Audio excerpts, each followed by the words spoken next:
The partners' conference room fell silent as my father's words hung in the air. To Williams and Associates' new managing partner and the future of our firm, my son, Kevin. Champagne glasses clinked around me while I stood frozen, legal pad clutched in my hand, certain I'd misheard. Before we jump back in, tell us where you're tuning in from, and if this story touches you, make sure you're subscribed, because tomorrow, I've saved something extra special for you. My younger brother, who had failed the bar exam twice before, passing, who still brought me his motions to review, who had joined the firm barely 3 years ago compared to my 8. That Kevin was now my boss? My father's eyes skipped over me as partners offered congratulations, his message clear as any legal brief. A Williams man would lead the Williams firm, regardless of merit. I'd been foolish to think talent and dedication mattered more than gender in my father's eyes. But as the accounting notification flashed on my phone, showing nearly $1 million quietly transferred from our firm's accounts to a mysterious LLC, I realized this betrayal went far deeper than passed-over promotion. This was about ethics, client funds, and everything a law firm should stand for. My father had taught me that a lawyer's reputation was their most valuable asset. Now I had to decide what to do with the devastating truth. The man who'd taught me about legal ethics was breaking them all. I arrived at Williams and Associates at 5:30 that morning, a full 2 hours before anyone else would be in the office. The downtown Phoenix law firm had been my home for 8 years, ever since I'd passed the bar and declined offers from prestigious firms in New York and Chicago to join the family business. My grandfather had founded Williams Legal Services in 1962, a one-man operation defending small businesses. My father had transformed it into Williams and Associates, a respected mid-sized firm handling everything from complex corporate litigation to high-profile personal injury cases. And I, Sarah Williams, had spent my entire life preparing to one day lead it into the future. The early morning silence of the office felt different today, heavier, laden with betrayal.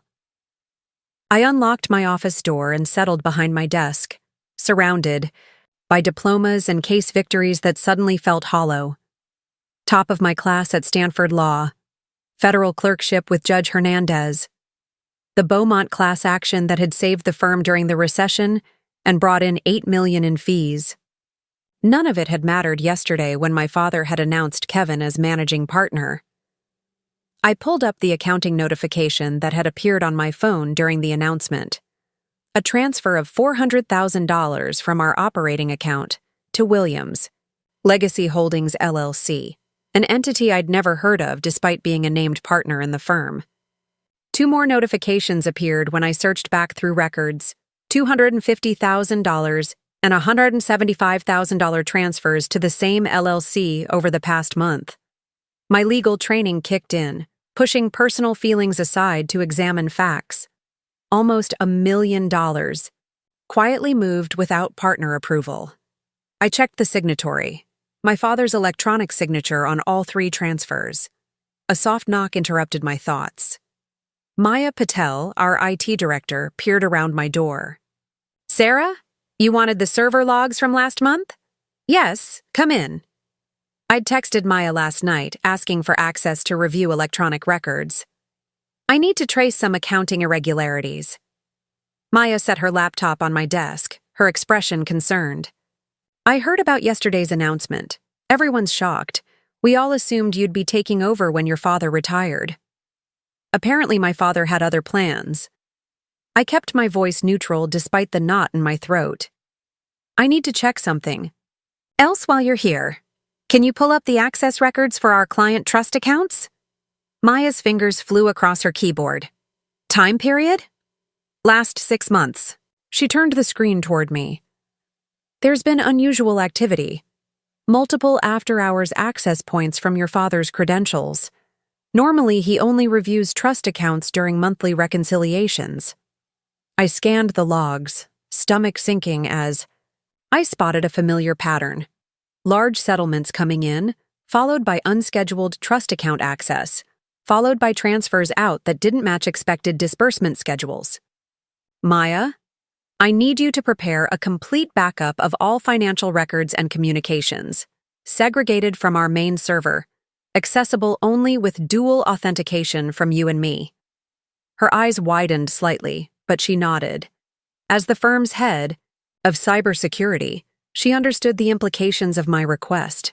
You think someone's compromised our systems?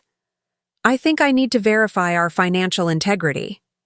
I chose my words carefully, unwilling to accuse my father outright without conclusive evidence. Client trust accounts are sacred in our profession. Any irregularity needs thorough investigation. I'll have the secure backup ready by noon. Maya hesitated. Should I tell Mr. Williams? Standard protocol. No. My response came too quickly. This is a confidential internal audit that I'm conducting as named partner. I'll inform the appropriate parties when I have findings to report. After Maya left, I unlocked my bottom desk drawer and removed a legal pad. As much as I trusted digital records, some things needed to be documented on paper. I began a timeline of everything I knew. Kevin's surprise appointment, the unauthorized transfers, the trust account irregularities. The picture forming was one. No daughter wanted to see, no attorney could ignore. My intercom buzzed. Ms. Williams, you have a visitor. Mr. Chen is here. Walter Chen. My mentor since I'd joined the firm, head of our litigation department, and my father's oldest friend. At 68, Walter had been planning a gradual retirement, transitioning his major cases to me over the past year. Yesterday, he'd caught my eye during the announcement, his slight headshake warning me to stay quiet. Walter entered my office, closing the door firmly behind him. He looked tired, the lines around his eyes deeper than I remembered. The contrast between his impeccable gray suit and his evident exhaustion was jarring.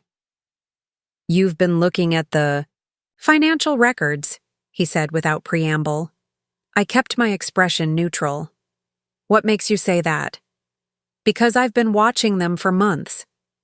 Walter lowered himself into the chair across from my desk, wincing slightly. His recent hip surgery, delayed twice at my father's insistence that the Halverson case took priority, still caused him pain. The LLC transfers are just the beginning, Sarah. The knot in my stomach tightened. Tell me. Walter sighed heavily. Your father is dissolving the current partnership structure. He's creating a new entity where he and Kevin will control 70% interest. He can't do that. Our partnership agreement has a dissolution clause that can be triggered by the founding partner, your father, with cause. What cause? Walter's expression was grim. He's building a case that several partners, including me, are no longer capable of meeting our obligations due to age or health concerns. I shook my head in disbelief. That's ridiculous. You just won the Sullivan trial last month. With your research and preparation, Walter acknowledged. Richard is counting on the fact that most senior partners will take retirement packages rather than fight. My mind raced. And the transferred funds? Setting up the new entity, I believe, creating operating capital that the old firm won't be able to reclaim. I processed this information, legal strategies already forming. The partnership agreement has protective covenants. This can't be legal. Walter smiled slightly. I taught you well. He reached into his jacket pocket and removed a small flash drive. This contains documentation I've been gathering. Financial records, emails, meeting notes that weren't circulated to all partners. Your father has been planning this for at least a year. A year? The betrayal cut deeper. Last year, I'd declined an offer to head litigation at Morris & Foster, a prestigious competitor, because my father had hinted I was being groomed for leadership. Walter's expression softened. There's more, Sarah. The Westfield settlement funds. My blood ran cold. Westfield was my case, a tragic wrongful death. Suit involving a young mother killed by faulty manufacturing equipment. We'd settled for $8.4 million. with the funds deposited into our client trust account 2 weeks ago, awaiting final distribution to the family and their minor children. The settlement check was deposited, Walter continued, but $2.1 million appears to have been temporarily diverted to an investment account before being returned 3 days later. That's not just unethical, that's criminal, I whispered. Trust accounts were inviolable. Client funds that could never be commingled with firm money or borrowed, even temporarily. Walter nodded gravely. Which is why I need your help. I've been building a case, but as your father's oldest friend, I have limited access without raising suspicion. You, as his daughter and a named partner, can access records I can't. You want me to investigate my own father? My own firm? I want you to protect your clients, your career, and the firm your grandfather built with integrity. Your father has lost his way, Sarah. The power, the prestige, it's corrupted him. I thought of the clients who trusted us with their most significant legal matters, the staff whose livelihoods depended on the firm, the legacy that was being tarnished. What about Kevin? Is he involved? I don't believe so. Kevin may be entitled and underqualified, but I don't think he's dishonest. Just a convenient figurehead who won't ask difficult questions. I turned the flash drive over in my fingers, feeling the weight of the decision before me. How much time do we have? The new structure is scheduled to be finalized in 3 weeks, after your father's 70th birthday gala. The irony wasn't lost on me. The celebration I'd been planning for months would now serve as the backdrop for my father's betrayal of everything he'd taught me about legal ethics. I'll need access to the server archives, I said, my mind already building an investigation strategy, and the complete trust account records for the past year. Walter's eyes held a mixture of sadness and pride. This won't be easy, Sarah. He's your father. He stopped being just my father the moment he compromised our client's interests, I replied. Now he's a lawyer who's violated his oath, and that I cannot ignore. Walter nodded, understanding the weight of my decision. Then, we begin. The next few hours passed in a blur of focused investigation. I reviewed the documents Walter had compiled, tracing money movements through increasingly complex pathways. By lunchtime, a disturbing pattern had emerged. Client settlement funds being temporarily borrowed from trust accounts, used for firm expenses or investments, then replaced before disbursement deadlines, sometimes using funds from newer settlements in a dangerous shell game. My secretary knocked softly. Ms. Williams, your mother is on line 1. She says it's about the birthday gala planning. I took a deep breath before picking up. Hi, Mom. Sarah, darling, where have you been?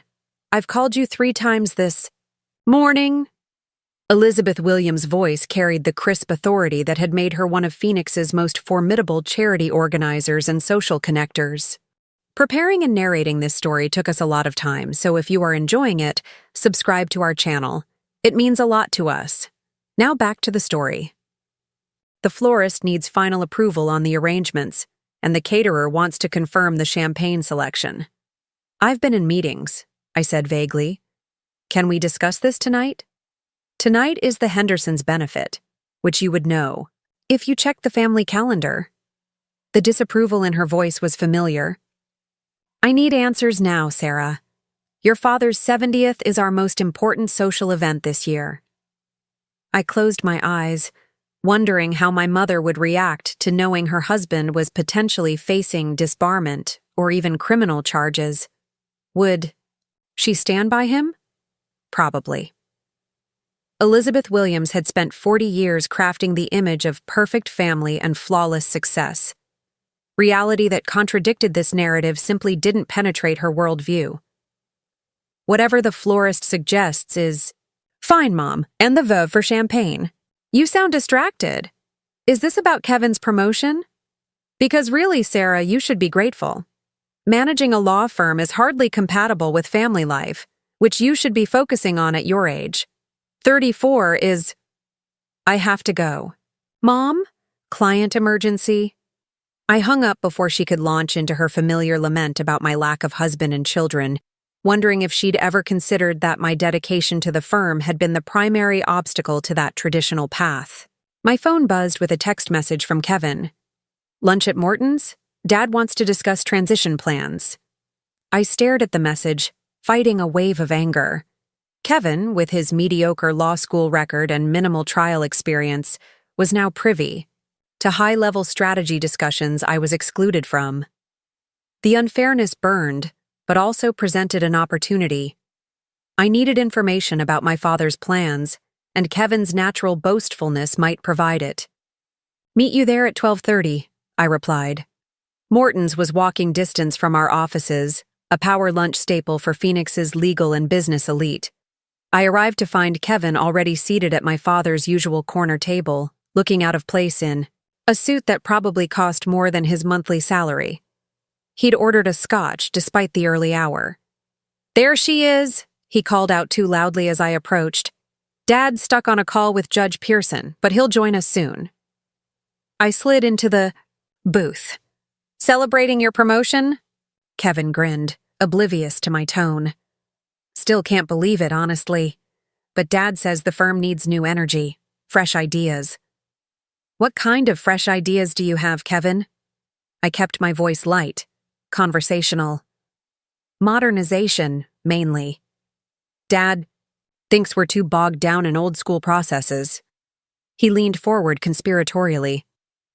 "Between us, he says Walter and the other senior partners are too cautious, too focused on compliance rather than growth opportunities. Compliance with legal and ethical standards is rather important in our profession," I noted dryly. Kevin waved dismissively. "Obviously, we follow the rules, but Dad says there are creative ways to structure things that still technically comply while maximizing profit." "Creative ways like the new LLC he's forming? Williams Legacy Holdings?" Kevin's surprise was genuine. "You know about that? Dad just mentioned it to me yesterday. It's part of the restructuring plan." "What restructuring plan?" I asked, feigning ignorance. "The whole firm's getting reorganized. Dad's bringing in Harrington Global as a major client, but they want a more streamlined partnership structure. Some of the older partners are taking retirement packages. Harrington Global, a construction conglomerate with a reputation for aggressive business practices and regulatory corner-cutting. Walter had declined to represent them 3 years ago, citing concerns about their compliance history. And the new structure gives you 70% controlling interest," I probed. Kevin's brow furrowed. "What?" "No, Dad and I will have majority control, but it's like 51%, I think." "Interesting." My father was keeping Kevin in the dark about the actual numbers. Did Dad explain how the capital accounts will transfer, or the client management transitions? He said not to worry about that stuff yet. Kevin took a long sip of his scotch. "I'm supposed to focus on client relationships while he handles the financial restructuring." He paused, studying me. "You don't seem happy for me, Sarah." I chose my next words carefully. "I want what's best for the firm and our clients, Kevin. Managing partner is a huge responsibility with significant fiduciary duties and ethical obligations. Dad may be asking more of you than you realize." "You think I can't handle it," he said, defensiveness creeping into his voice. "I think Dad might be putting you in a difficult position without giving you all the information you need." I leaned forward. "Kevin, as managing partner, you're legally responsible for the firm's financial decisions, including trust account management. Have you reviewed our current client trust accounts?" He shrugged uncomfortably. "Dad says the accounting department reports directly to him during the transition. That arrangement doesn't shield you from liability if there are improprieties," I said quietly. "The Bar Association won't accept Dad handled it as a defense." Kevin's expression shifted from defensiveness to uncertainty. For the first time, I saw a crack in his entitled confidence. "What are you saying, Sarah?" I'm saying you should demand complete transparency about the firm's finances before signing anything. Review every account, every client trust balance, every transfer. That's your right and responsibility as managing partner. Before Kevin could respond, my father approached the table, his imposing figure commanding attention as always. At nearly 70, Richard Williams still maintained the commanding presence that had intimidated countless opposing counsel and charmed juries throughout his career. "Sarah, I didn't expect you to join us," he said smoothly, though his eyes betrayed irritation. "Kevin invited me," I replied with an innocent smile. "We were just discussing his new responsibilities as managing partner, including his fiduciary oversight of client trust accounts." My father's smile tightened imperceptibly. "I've explained to Kevin that we'll transition those responsibilities gradually. No need to overwhelm him with technical details immediately." "Technical details like the Westfield settlement disbursement?" I asked. "I noticed there was a delay in the funds transfer to the family." "Minor procedural issue, already resolved." My father dismissed, signaling the waiter. "The Manhattan, please, and bring my son another scotch." "Nothing for me?" I raised an eyebrow. "You seem quite alert already, Sarah." His tone carried a warning. "Kevin, I've scheduled meetings with our top 5 clients next week to introduce you as managing partner. We'll start with Barnes Development on Monday." The rest of lunch proceeded with my father dominating the conversation, outlining Kevin's introduction to key clients while systematically excluding me from the discussion. I observed the dynamic with new clarity, how skillfully my father managed Kevin with flattery and vague promises, how eagerly my brother absorbed the attention without questioning the substance. When my father excused himself to take a call, Kevin turned to me with uncharacteristic seriousness. "Do you really think I need to check the trust accounts?" "I think you need to protect yourself," I said honestly. "Dad's making you the face of major changes. Make sure you understand exactly what you're putting your name on." Kevin nodded slowly, unexpected vulnerability in his expression. "I always thought you resented me." "You're my brother, Kevin. Whatever issues we have, I don't want to see your career destroyed before it really begins." My father returned before Kevin could respond, ending our brief moment of connection with deliberate finality. "Sarah, I need you to handle the Johnson deposition tomorrow. Kevin will be with me meeting Harrington's general counsel." "Of course," I replied, recognizing the dismissal for what it was, my relegation to routine work while Kevin was groomed for leadership. I should get back to the office to prepare. As I walked back to the firm, my phone buzzed with a message from Maya. "Secure backup complete. Found something concerning in the email archives you should see." The investigation was gaining momentum. Whatever my father was planning, whatever ethical lines he had crossed, I was now committed to exposing the truth. Not just for my own career, but for the firm my grandfather had built on principles of integrity, for the clients who trusted us with their most important matters, and yes, even for Kevin, who was being set up as either a willing accomplice or an unwitting scapegoat. The afternoon sun beat down on Phoenix's downtown legal district as I quickened my pace. 3 weeks until my father's birthday gala. 3 weeks to build a case that would either save Williams and Associates or tear my family apart. The weight of that responsibility settled on my shoulders with each step back toward the firm that bore my name, but was no longer truly mine. Back at the office, I found Maya waiting in my office, laptop open on my conference table. She closed the door behind me without being asked, her expression grave. "I found a pattern of deleted emails," she said without preamble. "Your father has been corresponding with someone named James Harrington using a private Gmail account instead of his firm email, but he occasionally forwarded documents from his work account to the Gmail." "Harrington as in Harrington Global?" I asked, sitting down beside her. "The same.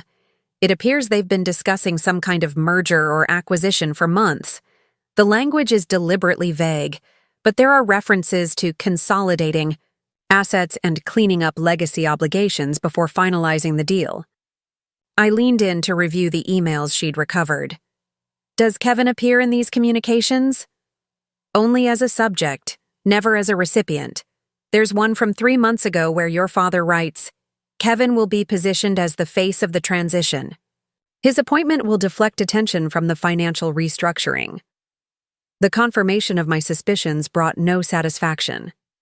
Have you found any direct references to client funds? Maya hesitated. Not explicitly, but there's a spreadsheet attached to one email titled Bridge Capital Requirements. It shows temporary allocations of funds with repayment schedules. The amounts and dates correlate with several major settlement deposits and disbursements. My father was using client settlement money to temporarily fund firm operations, I said, the reality sinking in. Borrowing from trust accounts with the intention of replacing the funds before anyone noticed. That's what it looks like, Maya confirmed quietly. The pattern suggests it started during the recession when the firm was struggling. Small amounts at first, then increasing. The recession, 7 years ago, when several major corporate clients had suspended litigation activities and slashed legal budgets. The firm had weathered the storm better than most, maintaining staff and even expanding while competitors downsized. I'd attributed our resilience to my father's leadership and the Beaumont class action I'd brought in. Now I wondered how much of our stability had been built on ethical violations. Do you need me to continue the investigation? Maya asked. I nodded. Focus on trust account reconciliations for the past 5 years. Compare disbursement schedules with actual payment dates. And Maya, complete confidentiality. I understand. She gathered her materials. For what it's worth, I started here as an intern during the recession. Your father kept me on when other firms were laying off staff. I've always respected him. So have I said quietly. That's what makes this so difficult. After Maya left, I sent a text to Walter. Found evidence of trust account violations. Need to meet tonight. His reply came quickly. Riverside Park, 7 p.m., our usual bench. For the remainder of the afternoon, I immersed myself in Johnson deposition preparations, forcing my mind to focus on the work while processing the implications of what I'd discovered. By 6:30, I had compiled my notes and questions, setting them aside to review before tomorrow's proceedings. As I prepared to leave, my father appeared in my doorway. His imposing figure filled the frame, hair still more pepper than salt despite his age, the cut of his custom suit emphasizing his athletic build. How many juries had been swayed by that authoritative presence? How many opponents intimidated? Working late? He asked casually. Johnson deposition prep, I replied, keeping my tone neutral. He nodded approvingly. Always thorough. That's why you're our best litigator. He stepped into my office, closing the door. Sarah, about yesterday's announcement. Congratulations are in order, I interrupted, not trusting myself to discuss Kevin's promotion without revealing what I now knew. I'm sure Kevin will grow into the role with your guidance. My father studied me, clearly searching for signs of resentment. I know you expected the position. Your work has been exemplary. But managing a firm requires certain intangibles, political relationships, an understanding of when rules can be flexibly interpreted. The irony of his statement, that I wasn't corrupt enough for leadership, might have been amusing under different circumstances. I understand, I said simply. He seemed surprised by my acceptance. Good. I've always valued your dedication to precision. That's why I want you to focus on case management while Kevin and I handle the administrative transition. Your talents are wasted on paperwork and partnership politics. Translation: stay in your lane. Don't ask questions about what's happening behind the scenes. Of course, I agreed, gathering my belongings. If there's nothing else, I should prepare. For tomorrow. He stepped aside to let me pass, but his voice stopped me at the threshold. One more thing, Sarah. I've been reviewing case assignments. The Harrison matter. I'm transferring primary responsibility to Jeffries. I turned back, slowly. Harrison was a major commercial litigation case I'd been building for 18 months. A case with significant settlement potential in the next few months. Any particular reason? I kept my voice steady. Jeffries has more experience with the regulatory aspects, my father replied smoothly. And with your other caseload, I thought you'd appreciate having one less matter to manage. The true reason was clear. Harrison would likely settle before my father's restructuring was complete. He was moving the fee potential to an attorney he controlled, away from me. Whatever you think is best for the client, I said, the professional. Response automatic despite my inner turmoil. My father nodded, seemingly satisfied with my compliance. That's my girl. Always putting the client first. The words felt like a mockery of everything I believed about legal ethics. Everything he had once taught me about integrity and practice. As I walked to my car, the weight of deception, both his and now mine, settled heavily on my shoulders. The father I had idolized throughout my legal education, the attorney whose ethical standards I had strived to uphold, was systematically undermining everything our firm supposedly stood for. The evening air was cooling as I reached Riverside Park, a small green space alongside the canal where Walter and I often discussed case strategy away from office ears. I found him on our usual bench, feeding crumbs to persistent ducks despite the posted signs against it. Small acts of rebellion keep us young, he said by way of greeting, nodding toward his illicit duck feeding. Though I'm guilty of worse these days, investigating my oldest friend and managing partner. I sat beside him, watching the ducks squabble over the last crumbs. It's not just trust account violations, Walter. He's been planning some kind of merger with Harrington Global, positioning Kevin as managing partner to deflect attention from financial restructuring. Walter nodded grimly. That confirms my suspicions. Harrington has wanted a controlling interest in a prestigious firm for years, gives them in-house counsel capabilities with an established reputation. But why all the secrecy? Why not just propose the merger openly? Because Richard knows I would fight it, and I have enough influence with other partners to potentially block it. Walter sighed heavily. Harrington's business practices are questionable at best. 3 federal investigations in the past decade, always settled without admission of wrongdoing. Your grandfather would never have represented them. I thought of my grandfather, whose portrait still hung in our firm's lobby. John Williams had started with nothing, building a practice based on unwavering ethics and genuine concern for clients. Would he recognize what his son had created? What his granddaughter was now uncovering?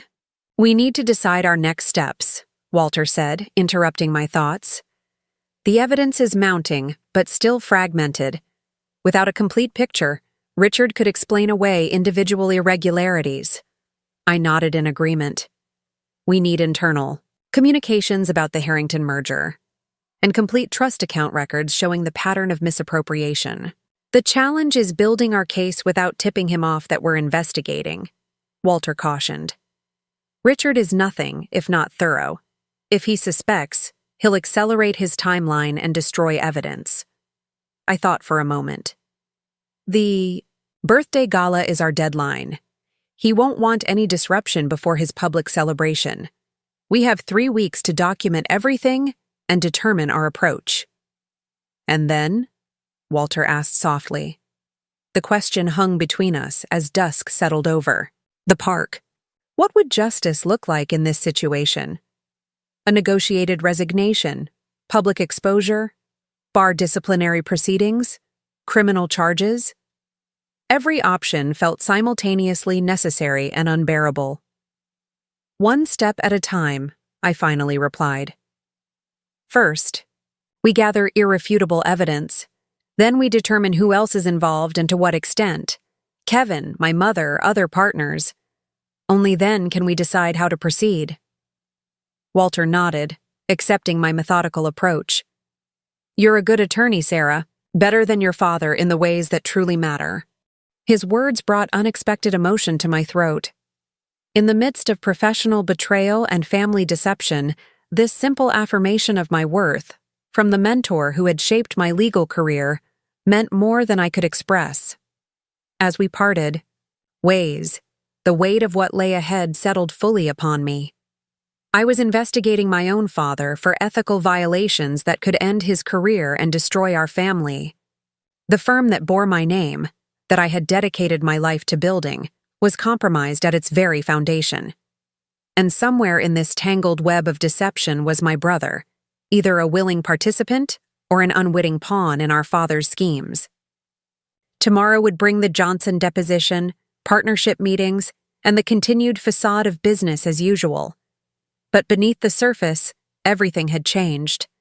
The truth was unfolding, one damning document at a time, and nothing, not family, loyalty, not professional standing, not even my own future, could stop its inevitable revelation. The law library on our firm's 14th floor had always been my sanctuary. While most attorneys relied exclusively on digital research, I found clarity among the leather-bound volumes and the lingering scent of paper and wisdom. Tonight, the space felt different, less a refuge, more a war room as I spread documents across the large oak table, building my case against my own father. For the past 3 days, I'd maintained a careful facade of normalcy. I handled the Johnson deposition flawlessly despite my divided attention. I attended partnership meetings, nodding at appropriate moments while scanning faces for signs of complicity or suspicion. I even helped my mother finalize arrangements for my father's birthday gala, accepting her criticism of my workaholic tendencies without revealing that those tendencies were now focused on exposing her husband's ethical violations. Walter entered quietly, carrying a stack of folders and a thermos of coffee. Behind him came Elena Vasquez, the firm's most senior paralegal, who had worked with my grandfather before my father took over. Her presence surprised me. Elena has been helping me gather documentation, Walter explained, noting my expression. She's witnessed concerning patterns in trust account management over the past 5 years. Elena nodded, her usual professional reserve undercut by evident distress. Mr. Williams has been altering disbursement schedules, telling clients paperwork delays were causing payment holdups when the real issue was funds temporarily allocated elsewhere. You're certain? I asked, though I already knew the answer. Elena's meticulous attention to detail was legendary at the firm. I've kept my own records, she replied, placing a notebook on the table. Dates when settlement checks arrived versus when clients actually received funds, instructions to delay disbursements without explanation, unusual transfers between accounts. I felt a strange mixture of validation and grief. Each confirmation of my father's misconduct simultaneously strengthened our case and destroyed another piece of the man I thought I knew. Elena has worked with 5 generations of Williams attorneys, Walter said quietly. She understands what's at stake. Elena's eyes met mine. Your grandfather built this firm on his word, Ms. Williams. When he promised clients something, it happened exactly as he said. The firm's reputation was his most valued asset. She touched the worn notebook. What's happening now dishonors his legacy. Her words crystallized something I'd been feeling but couldn't articulate. This wasn't just about modern legal ethics or regulatory compliance. It was about a promise kept through generations, now broken. Thank you for your courage, I told her. I know the risk you're taking. Less risk than doing nothing, she replied simply. We worked late into the night, connecting fragments into a coherent narrative of corruption. Elena's documentation provided crucial timeline verification, confirming the pattern Maya had uncovered in the digital records. Client funds had indeed been borrowed temporarily, initially repaid quickly, but with increasingly longer gaps as the amounts grew larger. The Westfield settlement is the most concerning, Walter said, reviewing trust account statements. 2.1 million diverted for 11 days before being replaced. That's not just an ethical violation. That's criminal conversion. The bigger question is where the money went, I noted, cross-referencing dates. The time frame matches. A major renovation at Dad's Sedona property and Mom's surprise anniversary trip to Tuscany. Also, several large deposits to Williams' legacy holdings, Elena added. The LLC appears to be purchasing real estate near the proposed Harrington Global Headquarters expansion.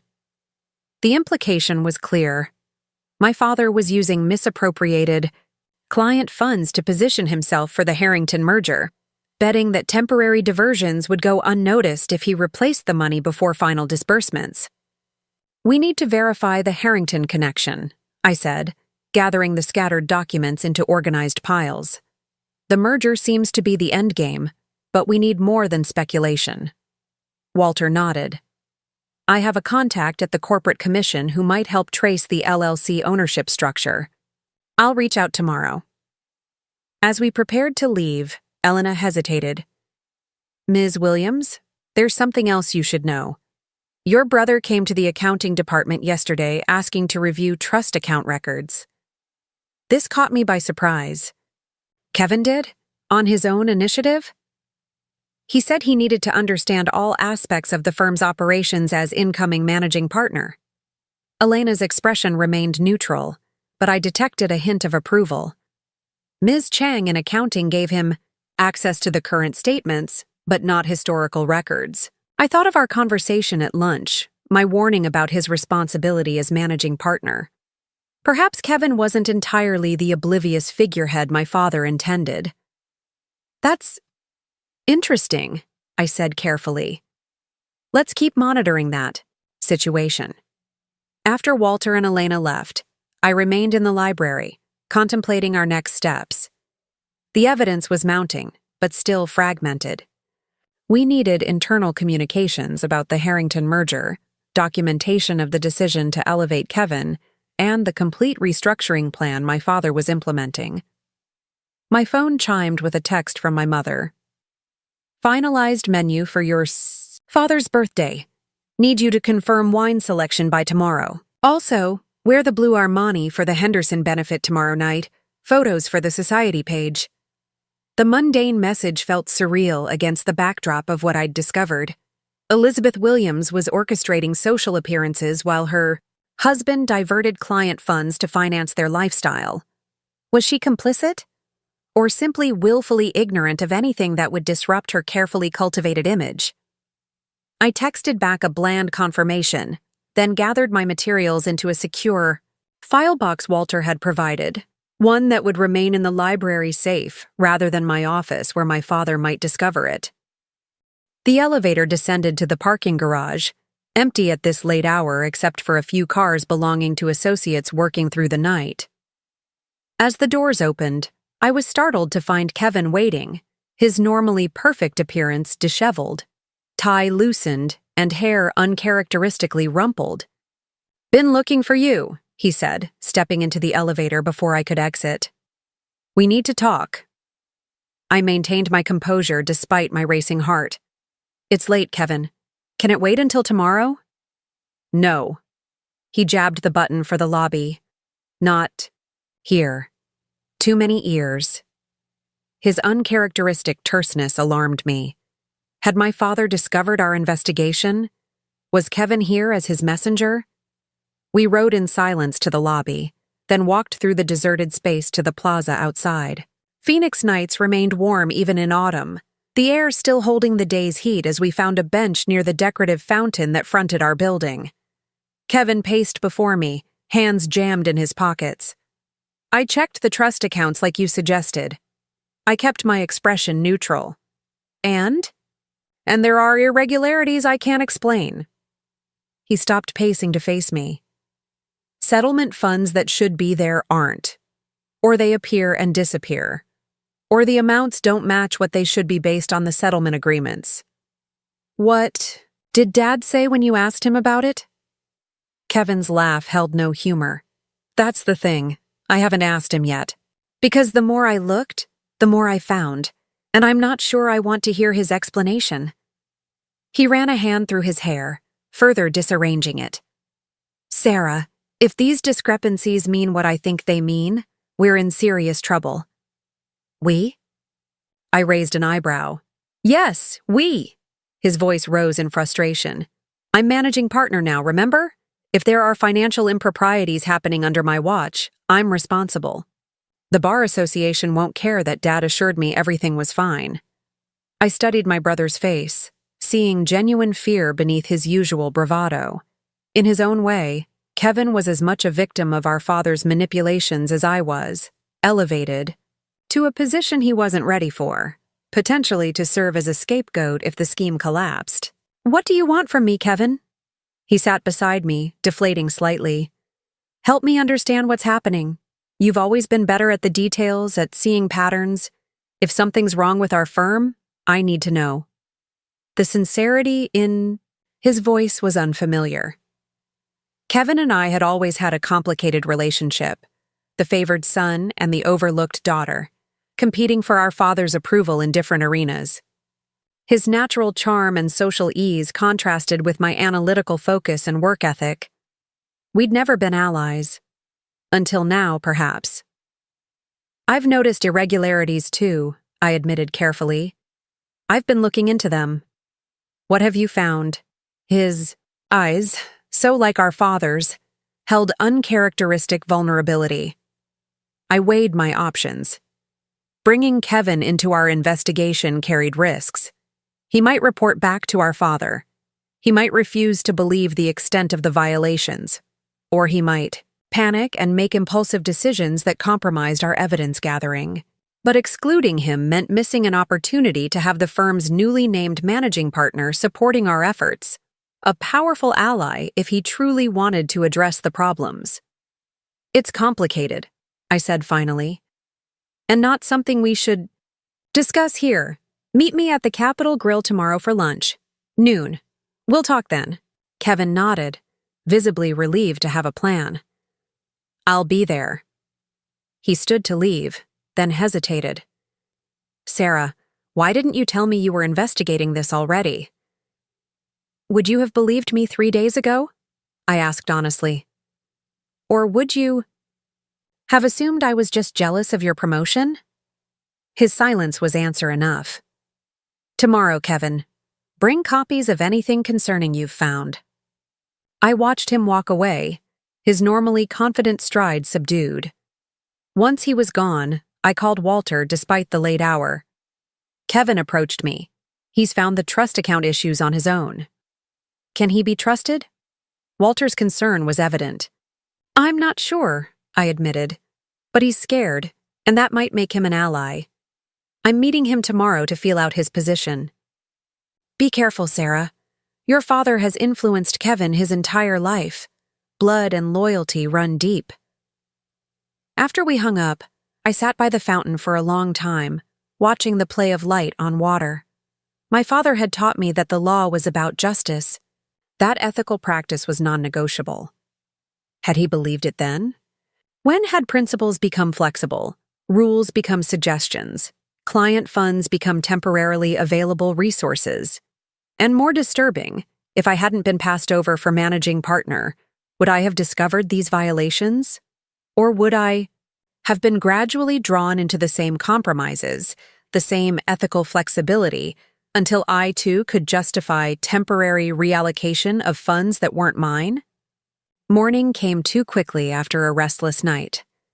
I arrived at the office to find my calendar rearranged, 2 depositions rescheduled, a client meeting canceled. My secretary looked apologetic. Mr. Williams said you needed time to prepare for the Carson hearing next week, she explained. He reassigned some of your matters to other associates. Another move to marginalize me, limit my client contact, reduce my influence in the firm. A week ago, this would have infuriated me. Today, it was almost convenient. More time to focus on building our case. I spent the morning reviewing the evidence we'd assembled, preparing a simplified explanation for Kevin. At 11:30, I headed to the Capitol Grill, deliberately arriving early to secure a private booth away from legal district regulars, who might report our meeting to my father. Kevin arrived precisely at noon, sliding into the booth with a leather portfolio tucked under his arm. His appearance was back to its usual polished state, but tension lined his face. "I told Dad I had a lunch meeting with the Sorensen tech executives," he said without preamble. He seemed pleased, said it showed initiative. The waiter approached, but Kevin waved him off. "Just water. This isn't a social lunch." I studied my brother with new eyes. The entitled, somewhat lazy attorney who relied on charm rather than preparation was nowhere to be seen. This Kevin was focused, concerned, almost professional. "Show me what you found," I said, skipping preliminaries. Kevin opened his portfolio and removed several spreadsheets. I started with the Westfield settlement, $8.4 million total, with a 30% contingency fee to the firm. That leaves approximately $5.9 million for the clients. I nodded. Standard contingency arrangement. But when I checked the trust account statements, only $3.8 million was dispersed to the family. Kevin pointed to the highlighted figures. The difference, $2.1 million, was transferred to our operating account, then to Williams Legacy Holdings, before being returned to the trust account 11 days later. "And that struck you as problematic?" Kevin looked offended. "Of course it did. We can't use client funds like that. It's misappropriation, conversion, potentially criminal." He leaned forward. Then I found 6 other instances of similar borrowing from trust accounts over the past year. Smaller amounts, but the pattern is identical. "Did you check who authorized these transfers?" Kevin nodded grimly. "Dad's electronic signature on all of them. And yes, I verified it wasn't forged or unauthorized. The timing, the accounts involved, it could only be him." The confirmation seemed to pain him physically. Despite our differences, Kevin had idolized our father even more than I had. Richard Williams was his model of successful manhood, professional accomplishment, the standard against which he measured himself and inevitably fell short. "There's more," I said quietly. "The problem extends beyond trust account violations." I outlined what Walter, Elena, and I had discovered: the planned partnership dissolution, the secret merger discussions with Harrington Global, the systematic marginalization of partners who might object. As I spoke, Kevin's expression shifted, from disbelief to anger to a kind of resigned acceptance. "He's been planning this for months," Kevin said when I finished. "The whole managing partner announcement, it was just to position me as the face of changes I didn't even understand." "You were meant to be the distraction," I confirmed. "While attention focused on your surprise promotion, he could implement the financial restructuring without scrutiny." Kevin was silent for a long moment, absorbing the full implications. "What happens when this comes out?" "Because it will come out. Sarah, financial irregularities always do. Best case, Dad negotiates a resignation, makes restitution for any client funds still outstanding, accepts a suspension of his license. Worst case, criminal charges for the trust account violations, possible disbarment, and the firm collapses under the scandal." I kept my voice clinical, detached, though the scenarios I described felt like physical pain. "And me? I'm managing partner of a firm engaged in financial fraud." "That depends on what you do now," I said carefully. "Your knowledge is still fresh. You haven't participated in or approved any improper transfers. Your liability is limited. For now." Kevin's eyes narrowed slightly. "You've been investigating for longer than I have. Are you building a case against Dad?" I met his gaze directly. "I'm documenting what happened. What that becomes depends on several factors, including whether Dad is willing to make this right voluntarily." "You think he'll just confess and resign if confronted?" Kevin's skepticism was warranted. Our father had never admitted fault easily, even in small matters. "I think we need to give him the opportunity to correct this before it becomes a public scandal.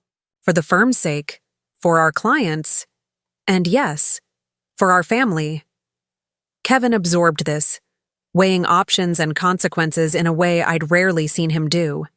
You said we. Does that mean you want my help? I think we need each other, Kevin. You have access as managing partner that I don't. I have legal expertise and relationships with the senior partners that you lack. And if Dad refuses to make this right?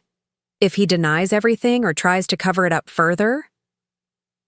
The question hung between us, heavy with implications for our family, our careers, our futures. Then we do what lawyers are supposed to do. We follow the evidence and the ethical obligations of our profession, wherever they lead. Kevin nodded slowly, a decision crystallizing in his expression. Okay, I'm in. What's our next step? We need the complete partnership restructuring documents. Dad must have drafted something formal for the Harrington merger.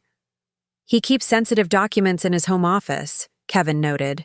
The annual family dinner is Sunday. We could look then. The suggestion surprised me. Kevin had always been careful to maintain our father's approval, never rocking the family boat. Now he was proposing we search our father's private office. You're serious about this, I observed. He made me managing partner, Sarah. Kevin's voice hardened. If these allegations are true, he put my license, my reputation, my future at risk without a second thought. So yes, I'm serious. For the first time in our adult lives, Kevin and I were truly aligned, our usual competitions suspended in the face of our father's betrayal. We spent the remainder of lunch developing a strategy. Kevin would continue reviewing financial records while appearing to focus on client relationships. I would work with Walter and Elena to document the partner marginalization pattern, and we would both attend Sunday dinner with the specific goal of accessing our father's home office. As we prepared to leave, Kevin hesitated. Does Mom know about any of this? The question had been troubling me as well. Elizabeth Williams had been married to our father for 40 years, managing their social calendar, charitable engagements, and multiple properties. Could she really be ignorant of financial improprieties that funded her lifestyle? I don't know, I admitted. But we should assume she doesn't. Mom has always separated herself from firm business. Kevin nodded, seemingly relieved. The thought of both parents being complicit would be too much to bear. Back at the office, I found Walter waiting in my office, his expression grave. We have a problem. Your father has called a special partnership meeting for tomorrow morning. Topic is streamlining operations and preparing for growth opportunities. He's accelerating the timeline, I realized. Kevin and I meeting for lunch must have triggered something. Or he simply feels confident in proceeding, Walter suggested. The birthday gala is still 2 weeks away, but perhaps the arrangements with Harrington are solidified ahead of schedule. I quickly texted Kevin, special partnership meeting tomorrow a.m. Dad moving faster than expected. His reply came seconds later. Just got the notice. What's our play? A good question. We had evidence of trust account irregularities, but nothing definitively connecting them to the partnership restructuring or Harrington merger. Challenging my father publicly without complete documentation would be professionally risky and potentially counterproductive. We observe, I texted back. Gather information. Don't tip our hand. I updated Walter on my lunch with Kevin, including his discovery of the trust account violations and willingness to help our investigation. Walter seemed cautiously optimistic. Having the named managing partner on our side significantly strengthens our position, he acknowledged. But your father has been manipulating Kevin his entire life. Be careful about placing too much trust in his newfound independence. Kevin feels betrayed, I said. Dad put him in a position to take the fall if this comes apart. That's powerful. Motivation for him to protect himself. Let's hope so, Walter replied, though his skepticism was evident. We should brief the other senior partners before tomorrow's meeting. Davis and Wong already suspect something's amiss. Martin needs to be prepared for what's coming. We spent the rest of the afternoon in careful preparation. ensuring our allies had enough information to understand the significance of whatever my father might propose without revealing the full extent of our investigation. By evening, a strategy was in place. The senior partners would request written documentation of any proposed changes, cite partnership agreement provisions requiring review periods, and generally slow the process without direct confrontation. As I prepared to leave for the day, Maya appeared at my door. "I found something in the archived emails you should see."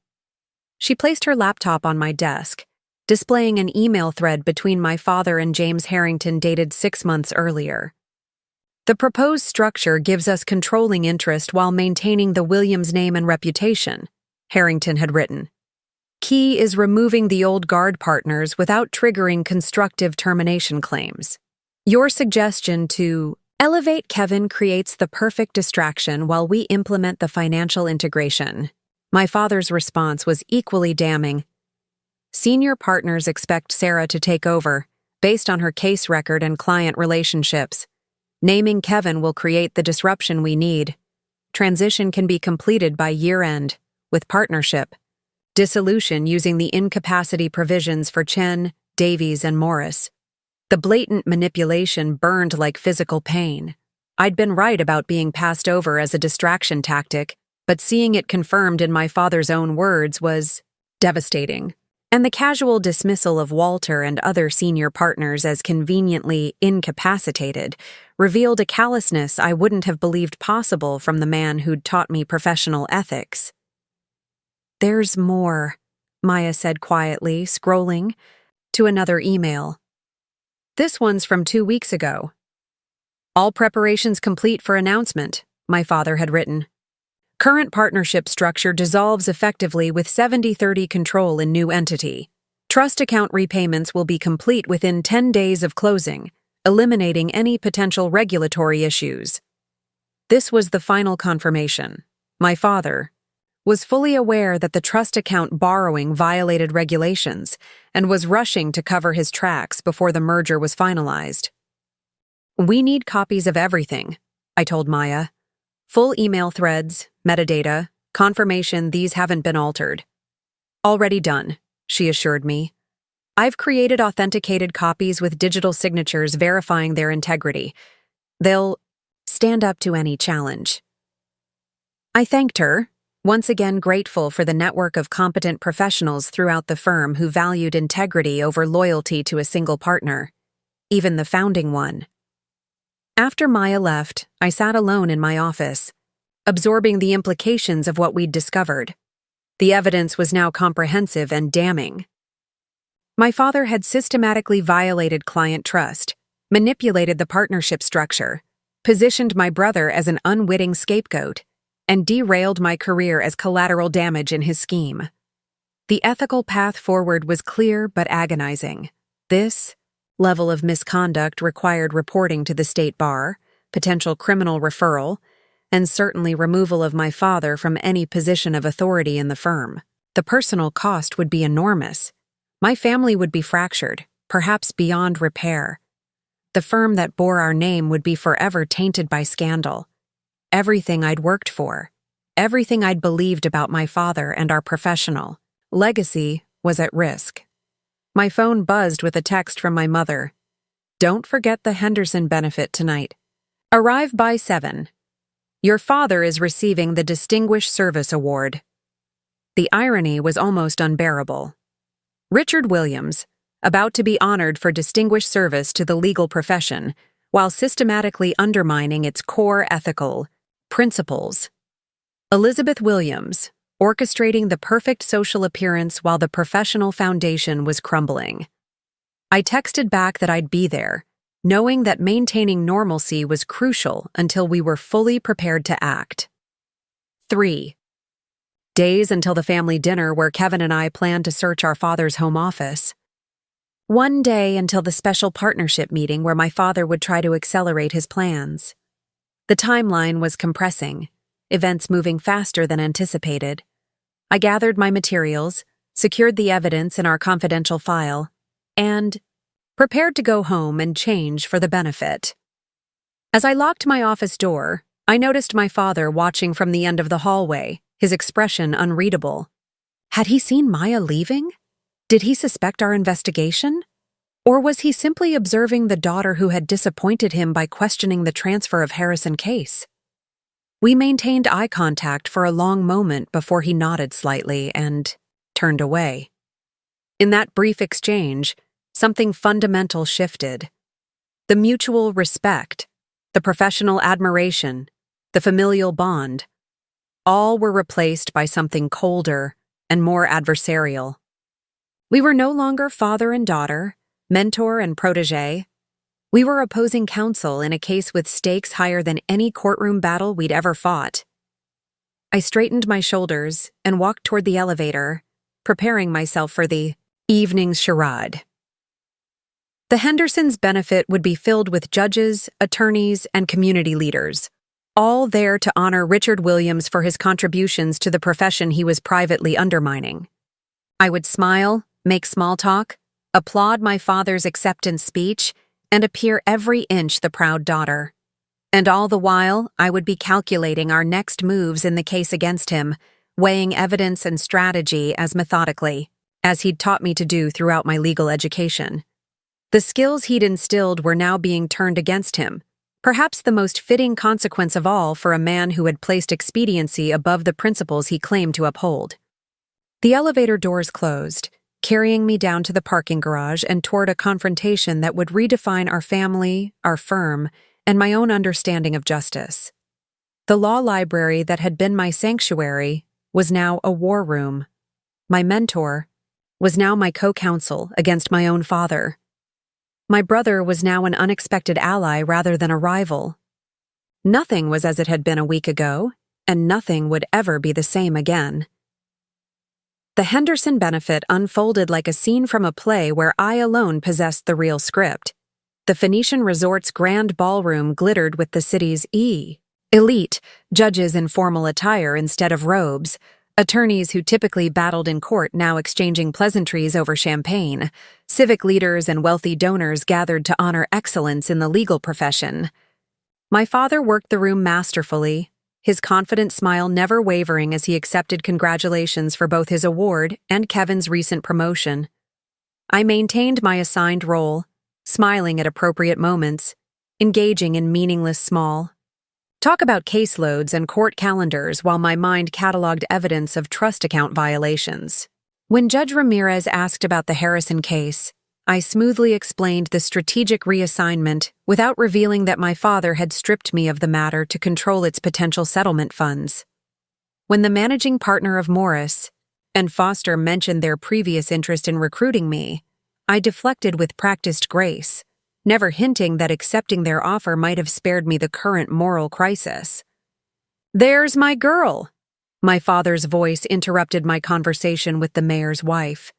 His arm slid around my shoulders in a gesture that once would have filled me with pride, but now felt like restraint.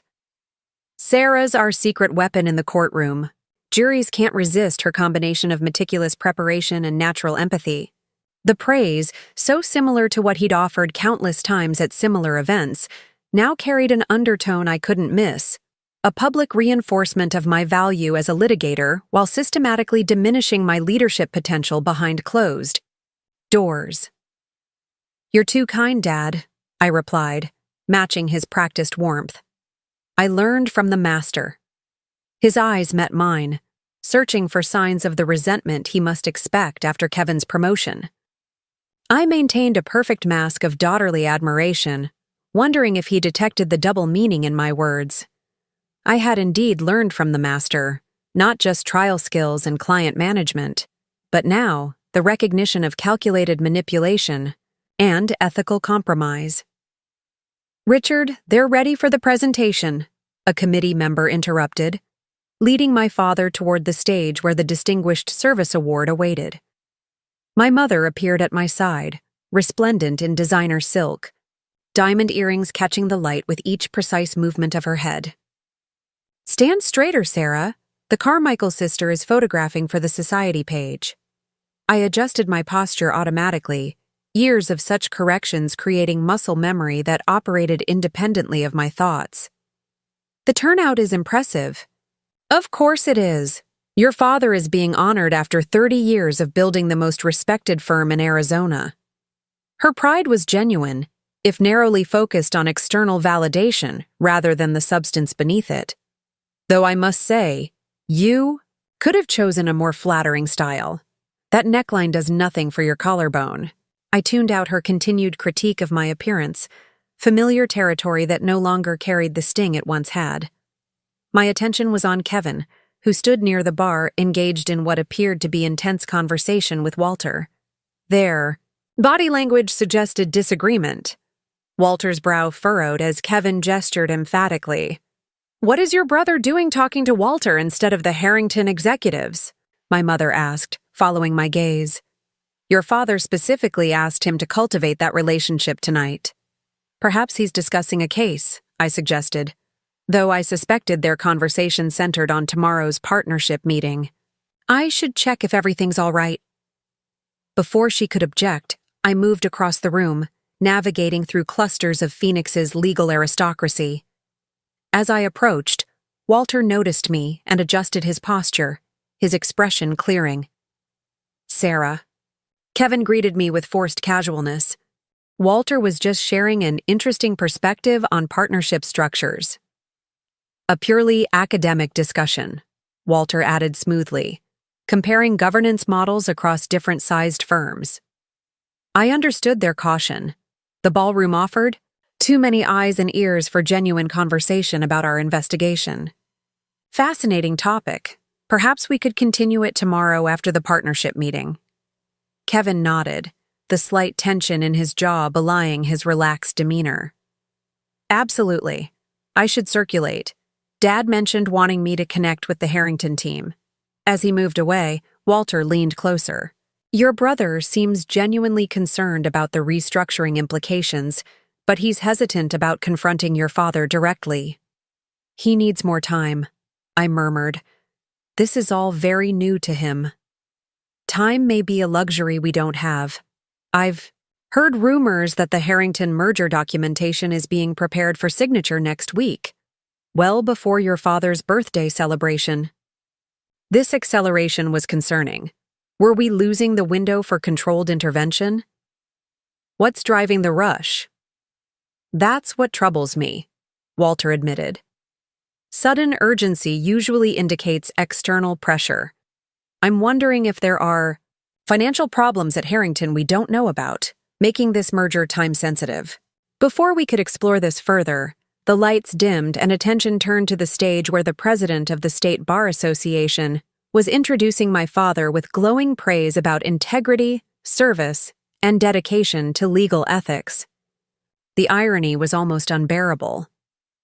My father accepted the Crystal Award with practiced humility, delivering a speech that hit all the expected notes: gratitude to colleagues, commitment to justice, pride in mentoring the next generation of attorneys. His gaze found me in the crowd as he spoke about the importance of family legacy in the firm. Kevin at his right hand, the implied message clear to anyone paying attention. The Williams firm would continue through his son, not his daughter. The audience applauded enthusiastically, unaware of the corruption beneath the polished surface. I joined the ovation mechanically, maintaining the appearance expected of a supportive daughter and firm partner, while internally cataloging each hypocritical statement for future reference. As the formal program concluded and the evening shifted to cocktails and networking, I found myself approached by James Harrington himself, a surprise, as the CEO of Harrington Global rarely attended such functions. "Ms. Williams," he greeted me, his handshake firm and calculating. "Your reputation precedes you. The pharmaceutical class action victory was particularly impressive." "Thank you, Mr. Harrington. I wasn't aware you followed our litigation results so closely." His smile didn't reach his eyes. "I make it my business to know the capabilities of firms we might work with. Your father speaks highly of your courtroom skills." "But not my leadership potential," I noted silently. "I understand your company has been exploring a deeper relationship with Williams and Associates." A flicker of surprise crossed his features, before the practiced executive mask returned. Your father mentioned he's been discussing potential collaborations with your brother as the incoming managing partner. Kevin and I have no secrets, I replied, watching his reaction carefully. We're both committed to understanding all aspects of the firm's future direction. Harrington studied me with new interest, reassessing whatever he'd been told about my role, or lack thereof, in the firm's restructuring. I see. Well, perhaps we should schedule a time to talk more specifically about how your litigation expertise might fit into the broader relationship we're developing. I'd welcome that conversation, especially regarding how such a relationship would maintain the ethical standards our firm was built upon. I emphasized the last words slightly, watching his expression. Ethics are certainly a priority for Harrington Global, he replied smoothly, though something flickered in his eyes, awareness, perhaps, that I wasn't as sidelined as my father had suggested. I look forward to exploring this further. If you'll excuse me, I should speak with Judge Thompson before he leaves. As Harrington moved away, I noticed my father watching our interaction from across the room, his expression unreadable, but his attention unmistakable. I maintained a pleasant smile, raising my champagne glass slightly in his direction before turning to engage with a state senator who'd approached me. The remainder of the evening passed in a blur of strategic conversations and careful observations.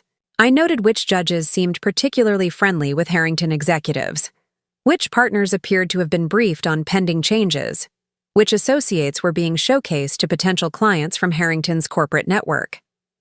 By the time my mother signaled it was appropriate for family members to depart, I had compiled a mental map of the alliance my father was building to support his restructuring plans.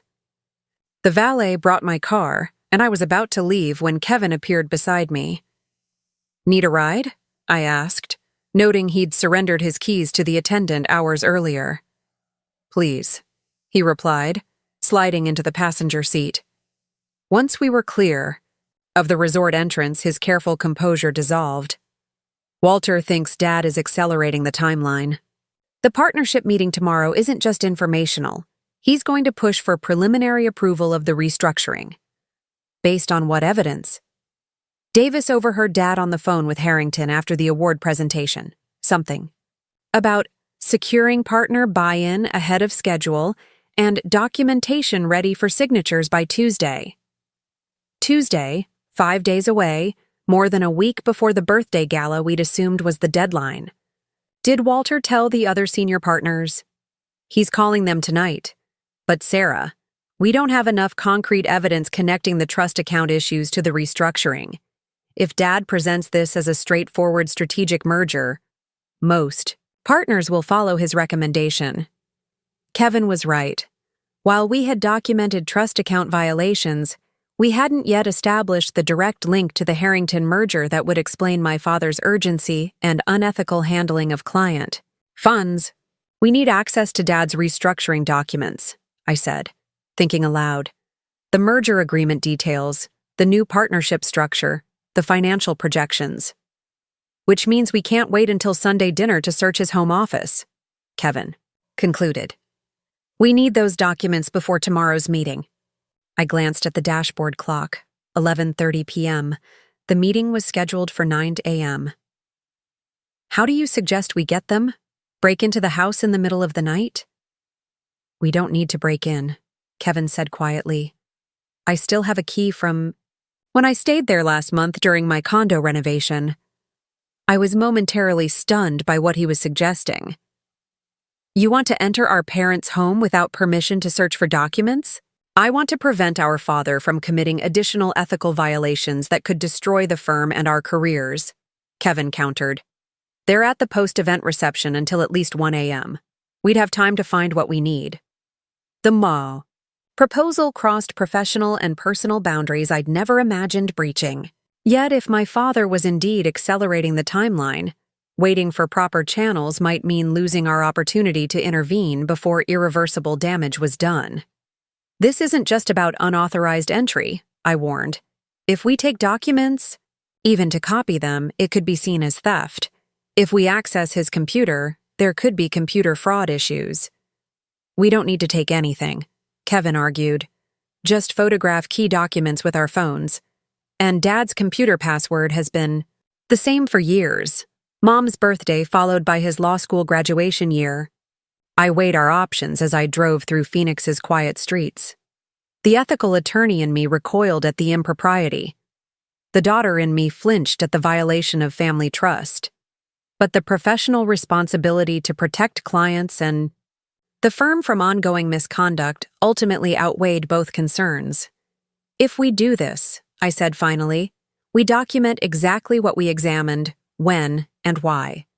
This is extraordinary circumstances justifying extraordinary measures to prevent ongoing harm, not a fishing expedition. Kevin nodded solemnly. Agreed. Do we tell Walter? I considered the question carefully.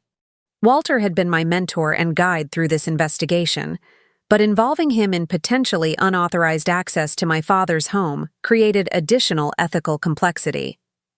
Not beforehand.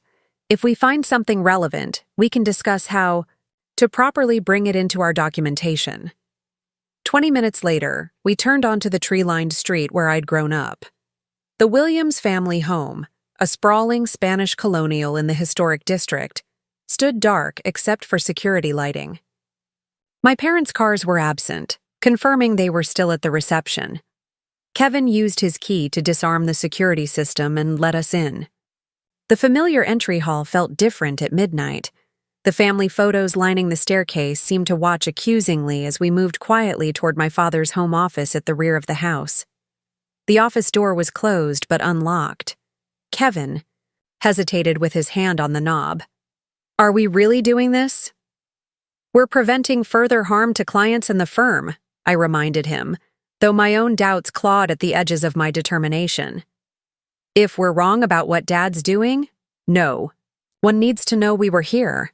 The office was exactly as I remembered from childhood visits. Imposing mahogany desk, walls lined with legal texts and awards, the scent of leather and my father's sandalwood cologne. The space where I'd once played law office as a child, dreaming of the day I'd follow in Richard Williams' ethical footsteps, was now the scene of our desperate search for evidence of his corruption.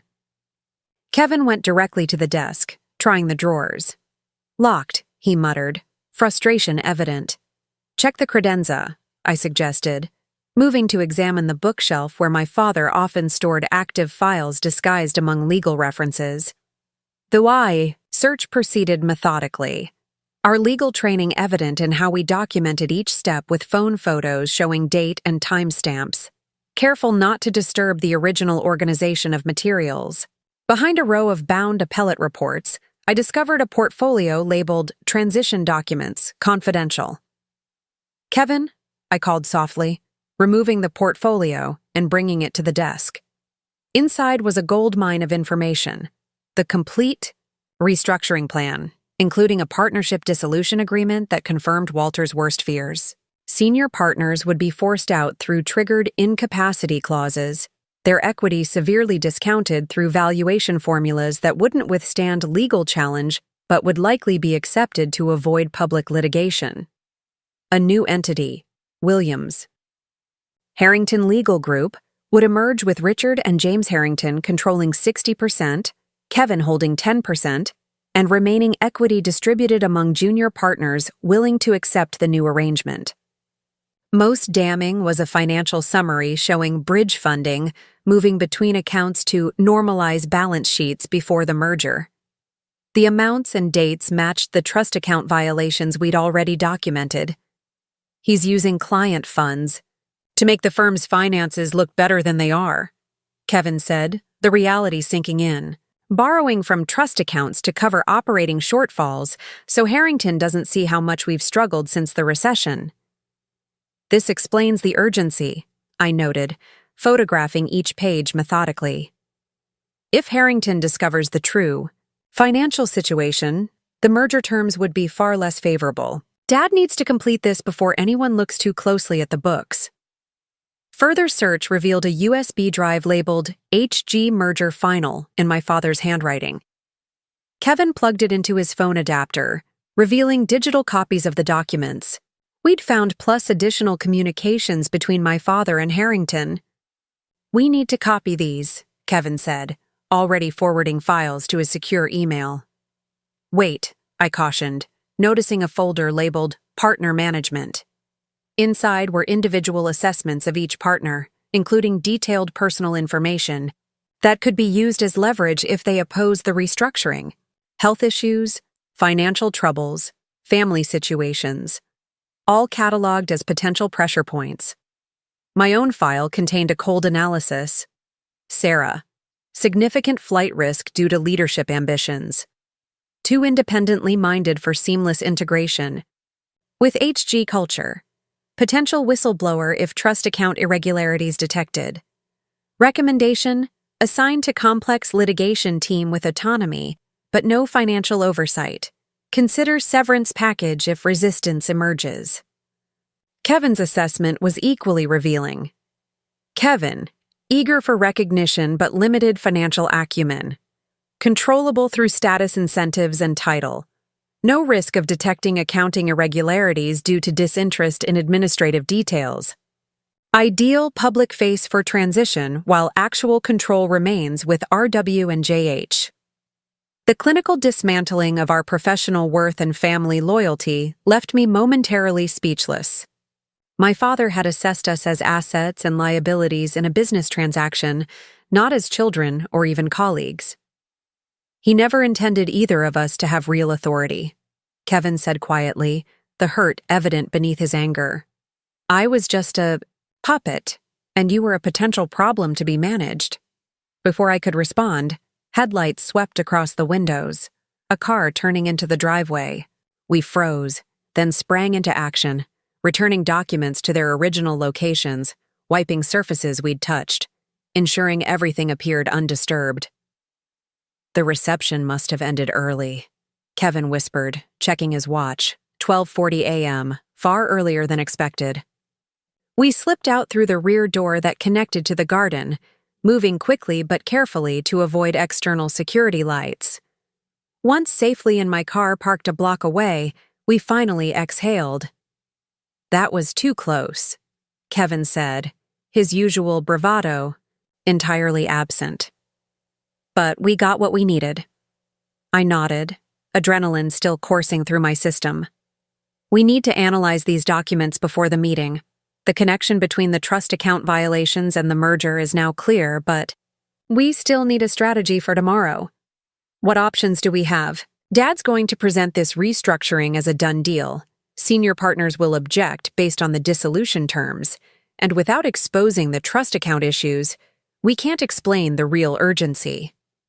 His analysis was accurate.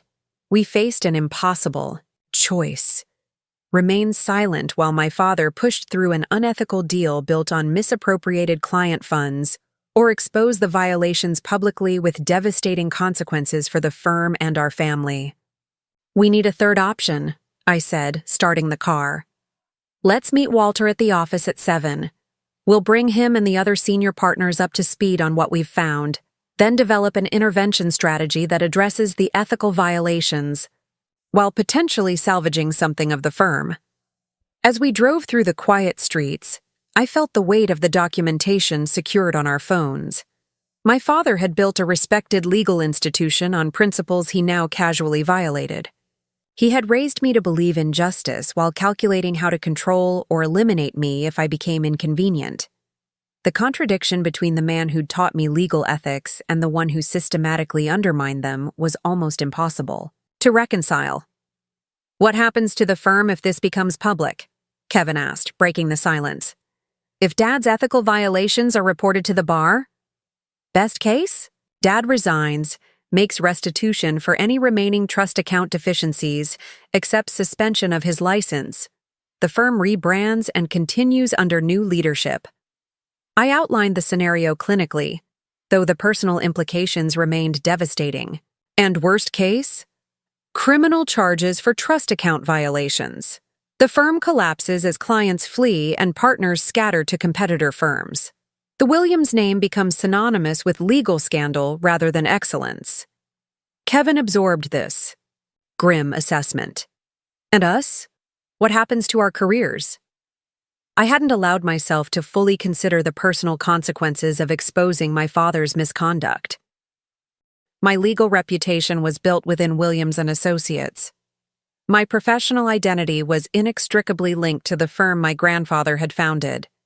Walking away, or worse, being part of its destruction, meant sacrificing not just my current position but potentially my carefully constructed professional future. We start over, I said simply. Build new reputations based on integrity rather than family name. It won't be easy, but it's better than the alternative. Which is becoming complicit, accepting that ethics are flexible when profits are at stake, betraying everything the practice of law should stand for. We arrived at my downtown condo, both too wired to sleep despite the late hour. I made coffee while Kevin transferred the photos and files to my secure laptop, organizing them into a coherent presentation for tomorrow's meeting with Walter and the senior partners. Dad's had contingency plans for forcing out the senior partners. For over a year, Kevin noted, reviewing timestamps on documents. But the trust account transfers only started escalating 6 months ago. Something changed. I considered this observation. That's when Harrington Global first approached him about the merger. The timeline fits. Harrington wanted a Phoenix presence, but only if the firm showed consistent profitability. Dad needed to demonstrate financial stability he didn't actually have.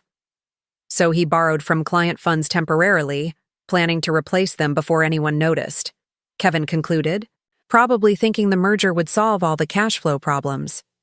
A classic rationalization, I noted. Temporary ethical lapses justified by the greater good of saving the firm.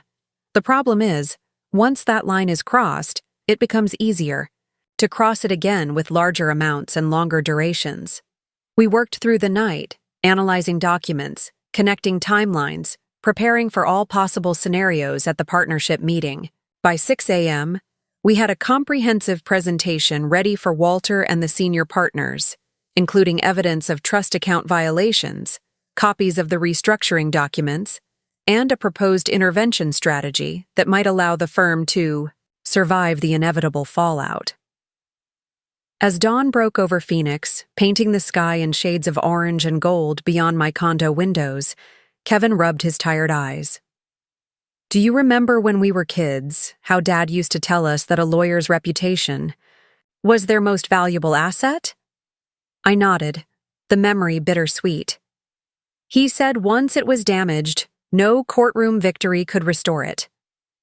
I wonder when he forgot his own advice, Kevin said quietly. When the firm's success became more important than the principles it was built on.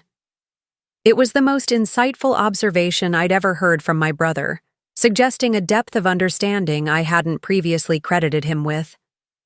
In our shared disillusionment, we had found a connection that years of sibling rivalry had prevented, a foundation of genuine respect that might survive whatever came next. We should get ready, I said, gathering the materials we'd prepared. Walter will be waiting. As we prepared to leave, my phone rang, Walter's number appearing on the screen. I answered with speakerphone enabled so Kevin could hear. Sarah, where are you? Walter's voice carried unusual urgency. At my condo with Kevin. We've been preparing for our meeting. Your father called an emergency executive committee session for 7 a.m., Walter interrupted. Before the full partnership meeting. Just him, Kevin as managing partner, and the administrative partner. They're meeting in the small conference room on 16. The executive committee could make certain decisions without full partnership approval. Not major restructuring, but potentially preliminary steps that would be difficult to reverse. What's on the agenda? I asked, though I suspected the answer. Authorizing engagement of transition counsel for a strategic transaction and approving preliminary term sheets, Walter replied grimly. He's laying the groundwork before anyone can object. Kevin checked his watch. 6:30 a.m. I'm supposed to be there in 30 minutes, but I never received notice. Because he doesn't expect you to ask questions or even read what you're signing, I realized. just to provide the second signature required by partnership rules. Kevin's expression hardened with resolve. Then he's in for a surprise. I'll be there, but not to rubber stamp anything. We're on our way, I told Walter. Stall if you can, but don't tip our hand about what we know. As we rushed to leave, I was struck by the irony of our situation. For years, I had resented Kevin's unearned advantages in our father's eyes, his effortless ascension despite minimal effort. Now, that very favoritism had positioned him perfectly to challenge our father's unethical schemes from within, while my marginalization had freed me to build the case from outside. The morning traffic was already building as we navigated toward downtown Phoenix and the gleaming tower housing Williams & Associates. The firm name stood in illuminated letters against the skyline, a beacon of legal prestige my grandfather had established, my father had expanded, and that now faced its greatest threat not from external competition, but from internal corruption. Whatever happens in there, I told Kevin as we pulled into the parking garage, remember that we're doing this to save what matters, the ethical foundation the firm was built on, not just the Williams name on the letterhead. Kevin nodded, a new seriousness in his expression. For what it's worth, Sarah, you should have been managing partner. Not because you're older or worked harder, but because you never lost sight of what actually matters in the practice of law. The unexpected acknowledgement caught me off guard. After years of competition and resentment, my brother was finally seeing me clearly, just as I was beginning to see depths in him I'd previously dismissed. Let's go save our grandfather's firm, I replied, leading the way to the elevator that would carry us to a confrontation neither of us had ever anticipated, but that both of us now recognized as necessary, not just for the firm or our careers, but for the integrity of the legal profession we had both sworn to uphold. The executive committee meeting was already underway when we reached the 16th floor. Through the glass walls of the small conference room, I could see my father standing at the head of the table, gesturing emphatically, while administrative partner Thomas Morgan nodded along, taking notes. Both men looked up in surprise as Kevin pushed open the door with me close behind. Kevin, you're late, my father said, recovering quickly. And Sarah, this is an executive committee meeting. You weren't invited. As a named partner with equity stake, I have standing to attend any firm meeting, I replied smoothly, taking a seat opposite Morgan. Partnership Bylaws, Section 4.3. My father's jaw tightened almost imperceptibly. He hadn't expected me to invoke the bylaws he himself had drafted years ago to ensure his access to all firm functions. Fine. We were just reviewing some routine administrative matters before the full partnership meeting. Routine matters like engaging Sullivan and Pierce for transition counsel? I asked, nodding toward the engagement letter visible on the table. Sullivan and Pierce was a firm specializing in law firm mergers and dissolutions, hardly routine counsel. Morgan shifted uncomfortably, glancing between my father and me. Thomas had been with the firm since my grandfather's days, handling administrative functions competently but avoiding any hint of confrontation with the Williams family. He was 3 years from retirement and clearly wished to be anywhere but this increasingly tense meeting. We're exploring various strategic options, my father replied carefully. Standard practice for a firm our size in today's competitive market. Kevin took the seat beside me, his expression uncharacteristically serious. What specific options exactly? Because the documents here reference a pre-negotiated transaction structure I haven't been briefed on. My father's surprise at Kevin's question was evident. He had expected his son to simply sign whatever was placed before him, as he had done with countless motions and briefs throughout his mediocre legal career. The emergence of a questioning engaged Kevin clearly hadn't been part of his plan. The specifics are still being finalized, my father hedged. I didn't want to burden you with preliminary details that might change. As managing partner, I should be informed of all significant firm developments, Kevin pressed, using the very title my father had bestowed upon him, especially ones requiring outside counsel at $500 per hour. I nearly smiled at the irony. My father had elevated Kevin precisely because he assumed his son wouldn't ask difficult questions or examine documents closely. Now that same promotion gave Kevin standing to challenge him directly. Morgan cleared his throat nervously. Perhaps we should postpone this discussion until after the full partnership meeting. The other partners will be arriving soon. No, my father said sharply. We need these authorizations now to proceed with the agenda I've prepared.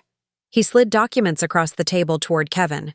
These simply authorize preliminary discussions. Nothing binding. Kevin made no move to take the papers. What preliminary discussions? With whom? My father's patience was visibly thinning. Kevin, sign the authorizations. We can discuss details later. I'm not signing anything without understanding what it authorizes, Kevin replied firmly. That's basic legal practice, isn't it, Dad? Never sign what you haven't read and understood. The echo of our father's oft-repeated advice hung in the air between them. For a moment, genuine uncertainty flickered across my father's face as he realized his carefully constructed plan was encountering unexpected resistance from the very person he'd positioned as his compliant successor.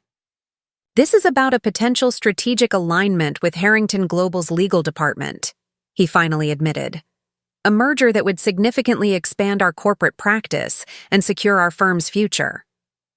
A merger that would dissolve the existing partnership and create a new entity where you and James Harrington control 70% of equity, I added, watching Morgan's eyes widen in surprise. While using the incapacity provisions to force out senior partners like Walter Chen at deeply discounted valuations. My father's expression hardened. You've been going through confidential firm documents. I've been fulfilling my fiduciary duty to understand significant transactions affecting the partnership, I countered. Something you've deliberately hidden from most partners. Morgan looked increasingly alarmed.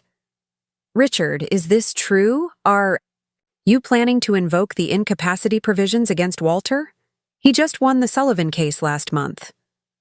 Walter is nearly 70, my father replied dismissively. His performance has been declining for years. This transition is in the best interest of the firm's future. And the trust account irregularities? Kevin asked quietly. Are those also in the firm's best interest? The words landed like a physical blow. My father went completely still, his practiced courtroom composure momentarily shattered. Morgan gasped audibly, his legal training immediately recognizing the severity of what Kevin had just suggested. Trust account irregularities? Morgan repeated, his voice barely above a whisper. What trust account irregularities? My father recovered quickly. There are no irregularities. Just normal administrative timing issues with settlement distributions. Kevin is misinterpreting routine fund management. I don't think so, Kevin replied, pulling out his phone and bringing up the photos we'd taken of the financial documents. These show systematic temporary transfers from client trust accounts to operating accounts, and then to Williams Legacy Holdings, totaling over $4 million across 7 different client matters in the past 6 months alone.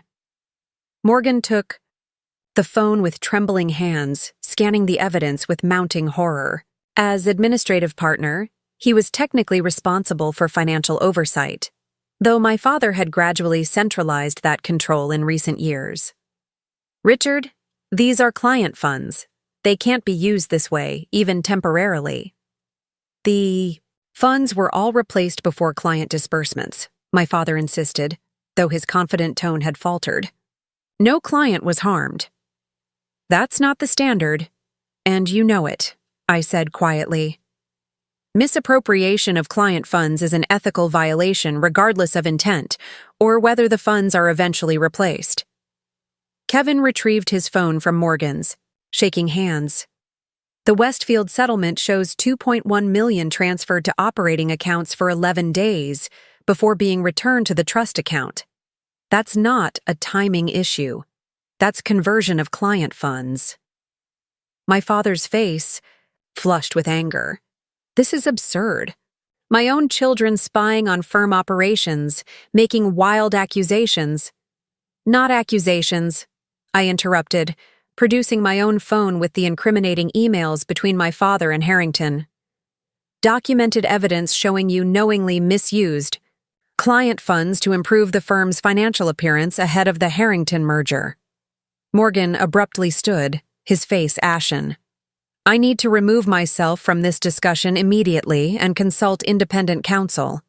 As administrative partner, I have mandatory reporting obligations to the state bar for ethical violations of this magnitude.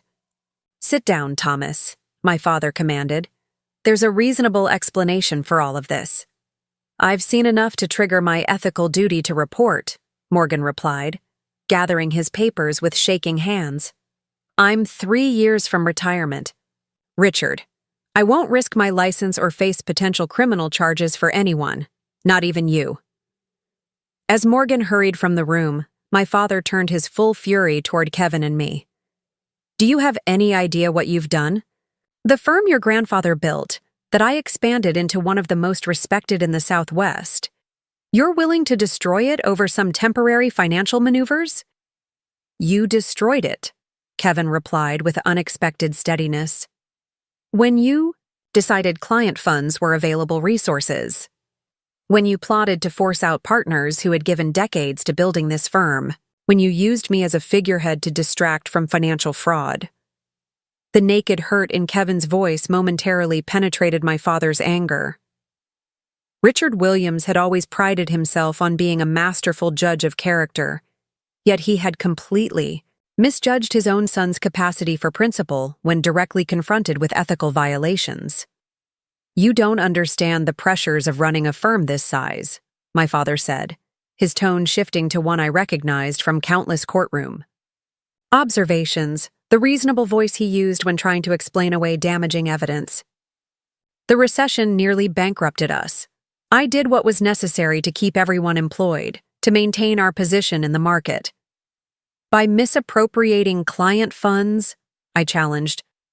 By systematically violating the most fundamental ethical obligation of our profession? By making difficult decisions neither of you has ever had to face, he snapped. Do you think your grandfather never bent rules to keep this firm afloat during hard times? Idealism is a luxury for those who don't bear ultimate responsibility. The suggestion that my grandfather, whose ethical reputation was legendary in Arizona legal circles, would have condoned trust account violations was the final betrayal. Not content with corrupting his own legacy, my father was now attempting to tarnish his father's as well. Don't bring grandfather into this, I said, my voice low but intense. He would be ashamed of what you've done to his firm.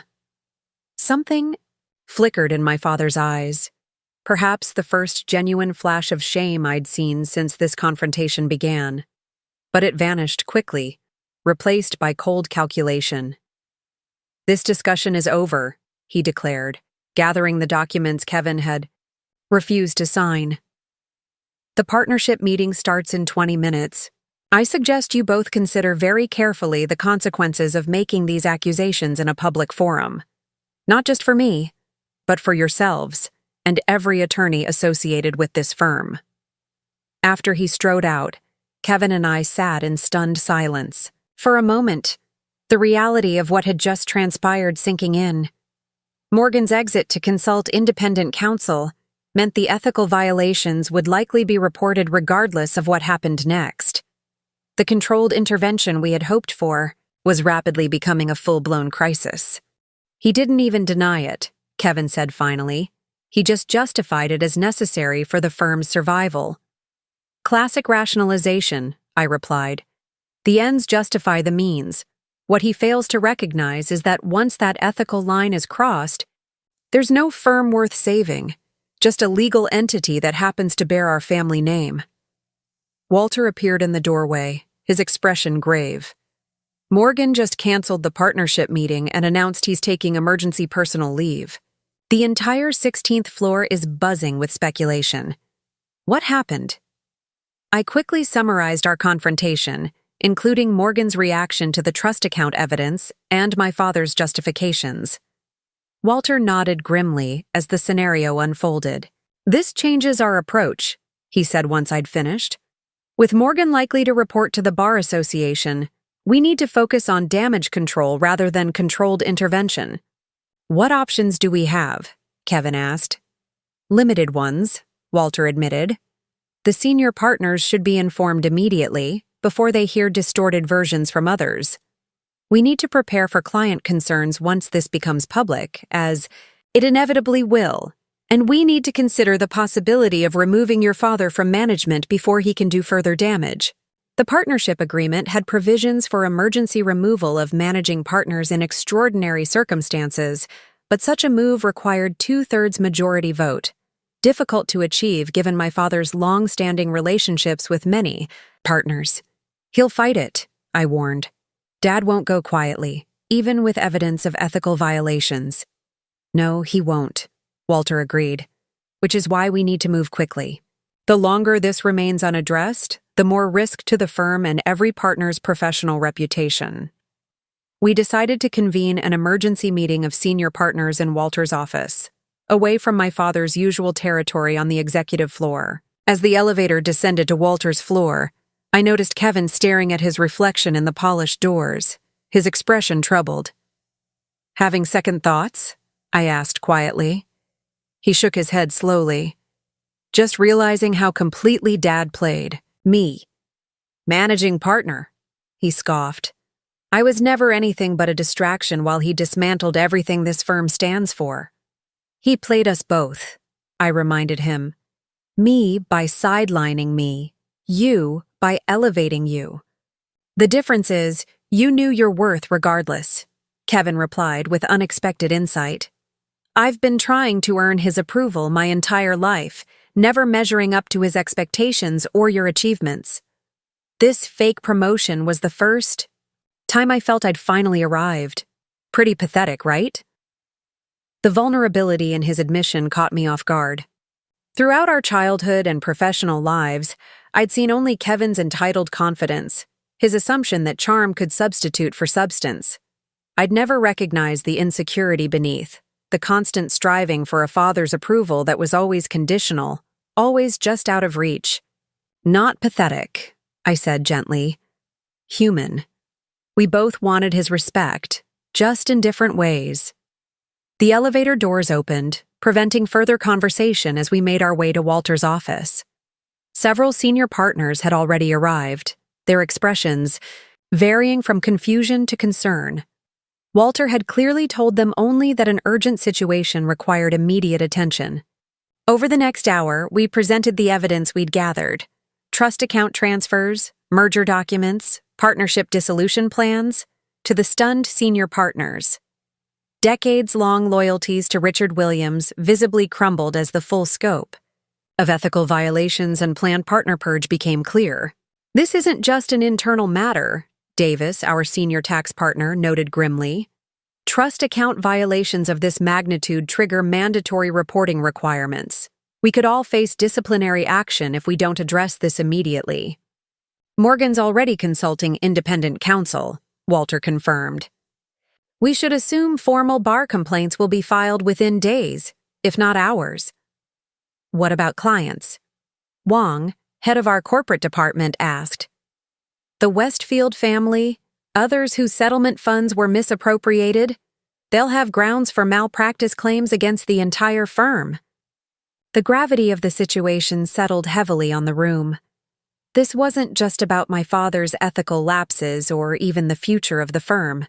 Every attorney in the partnership faced potential professional consequences from actions many hadn't known about until this moment. "We need to get ahead of this," I said, mental gears shifting from investigation to crisis management. Voluntary disclosure to affected clients, immediate audit of all trust accounts, full cooperation with bar investigators. "And Richard?" Walter asked the question everyone was thinking but hesitant to articulate.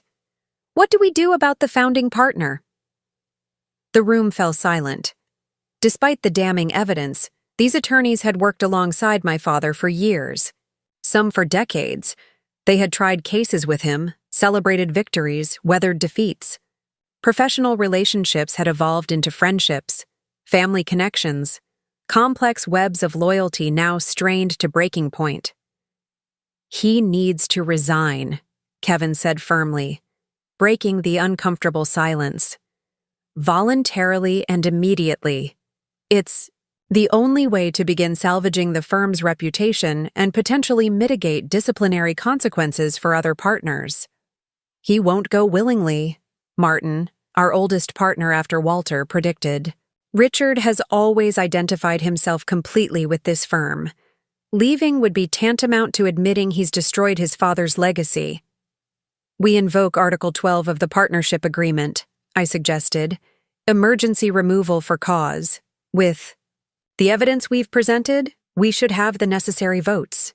Before anyone could respond, the office door opened and my father walked in, his expression coldly furious as he surveyed the assembled partners. "An emergency meeting without notifying the managing partner.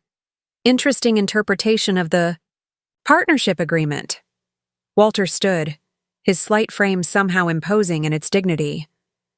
"Richard, given the circumstances, we felt it appropriate to discuss the situation without your presence initially."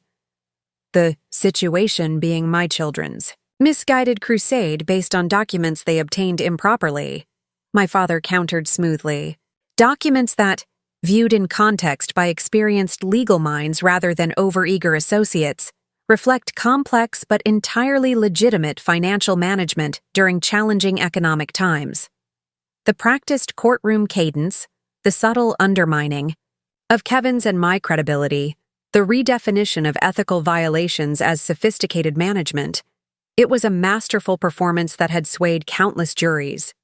I could see several partners wavering, wanting to believe there was an innocent explanation for what they'd just heard. "The Arizona rules of professional conduct don't allow for complex but legitimate misappropriation of client funds," I stated firmly. "Rule 115 is unambiguous. Client funds must remain in trust accounts until properly dispersed to clients or authorized third parties. Temporary administrative transfers that were fully rectified before any client disbursement do not constitute misappropriation under controlling case law," my father replied, seamlessly shifting to legal argument. "Martin, you remember the Clayton disciplinary matter from 2014? The distinction between technical violations and actual client harm was decisive." Martin nodded uncertainly, my father's reference to an obscure precedent creating just enough doubt to weaken his conviction. This was my father's greatest skill as a litigator, finding the precise pressure point that would undermine an opponent's certainty. Kevin, however, wasn't having it. "Stop treating this like a closing argument," he said sharply. "We're not a jury you can manipulate with selective precedent and redefined terms. We've seen the documents. We've seen the emails explicitly acknowledging these transfers were improper and needed to be concealed from regulatory review." My father's expression hardened.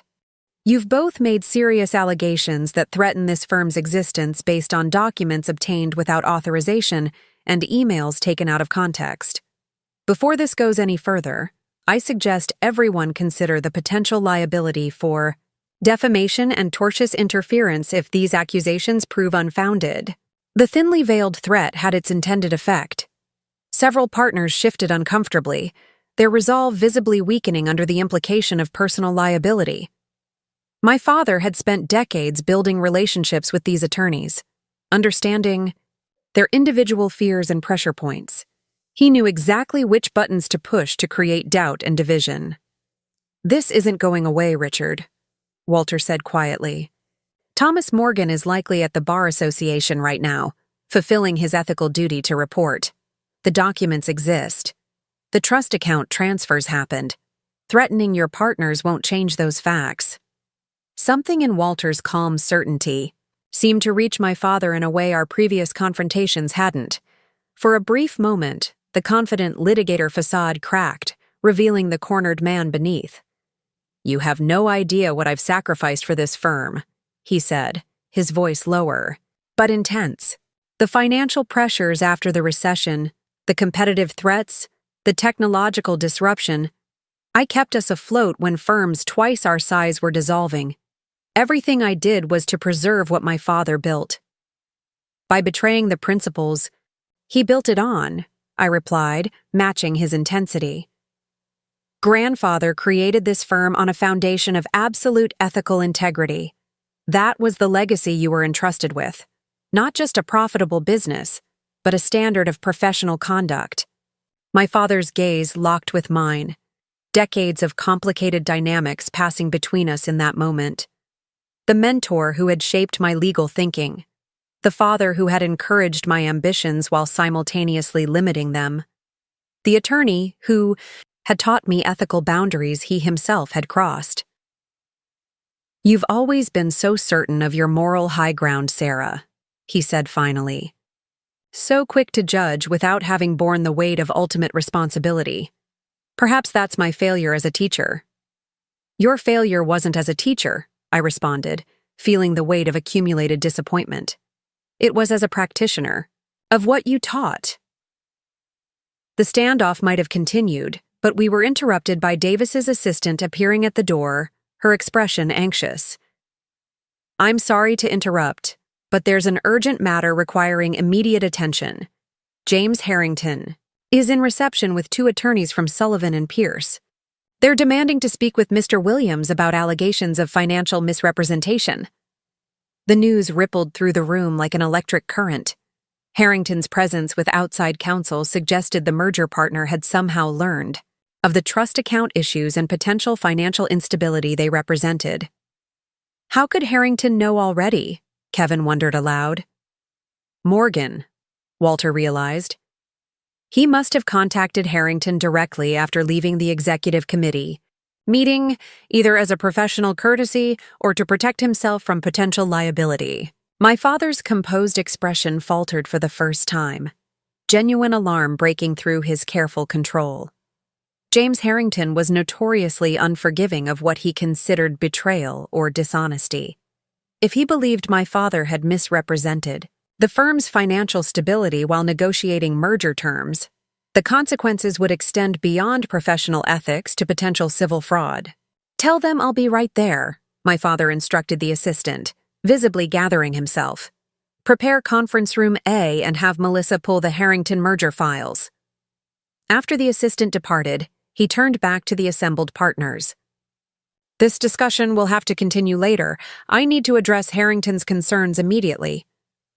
"We'll all address Harrington's concerns," Walter stated firmly.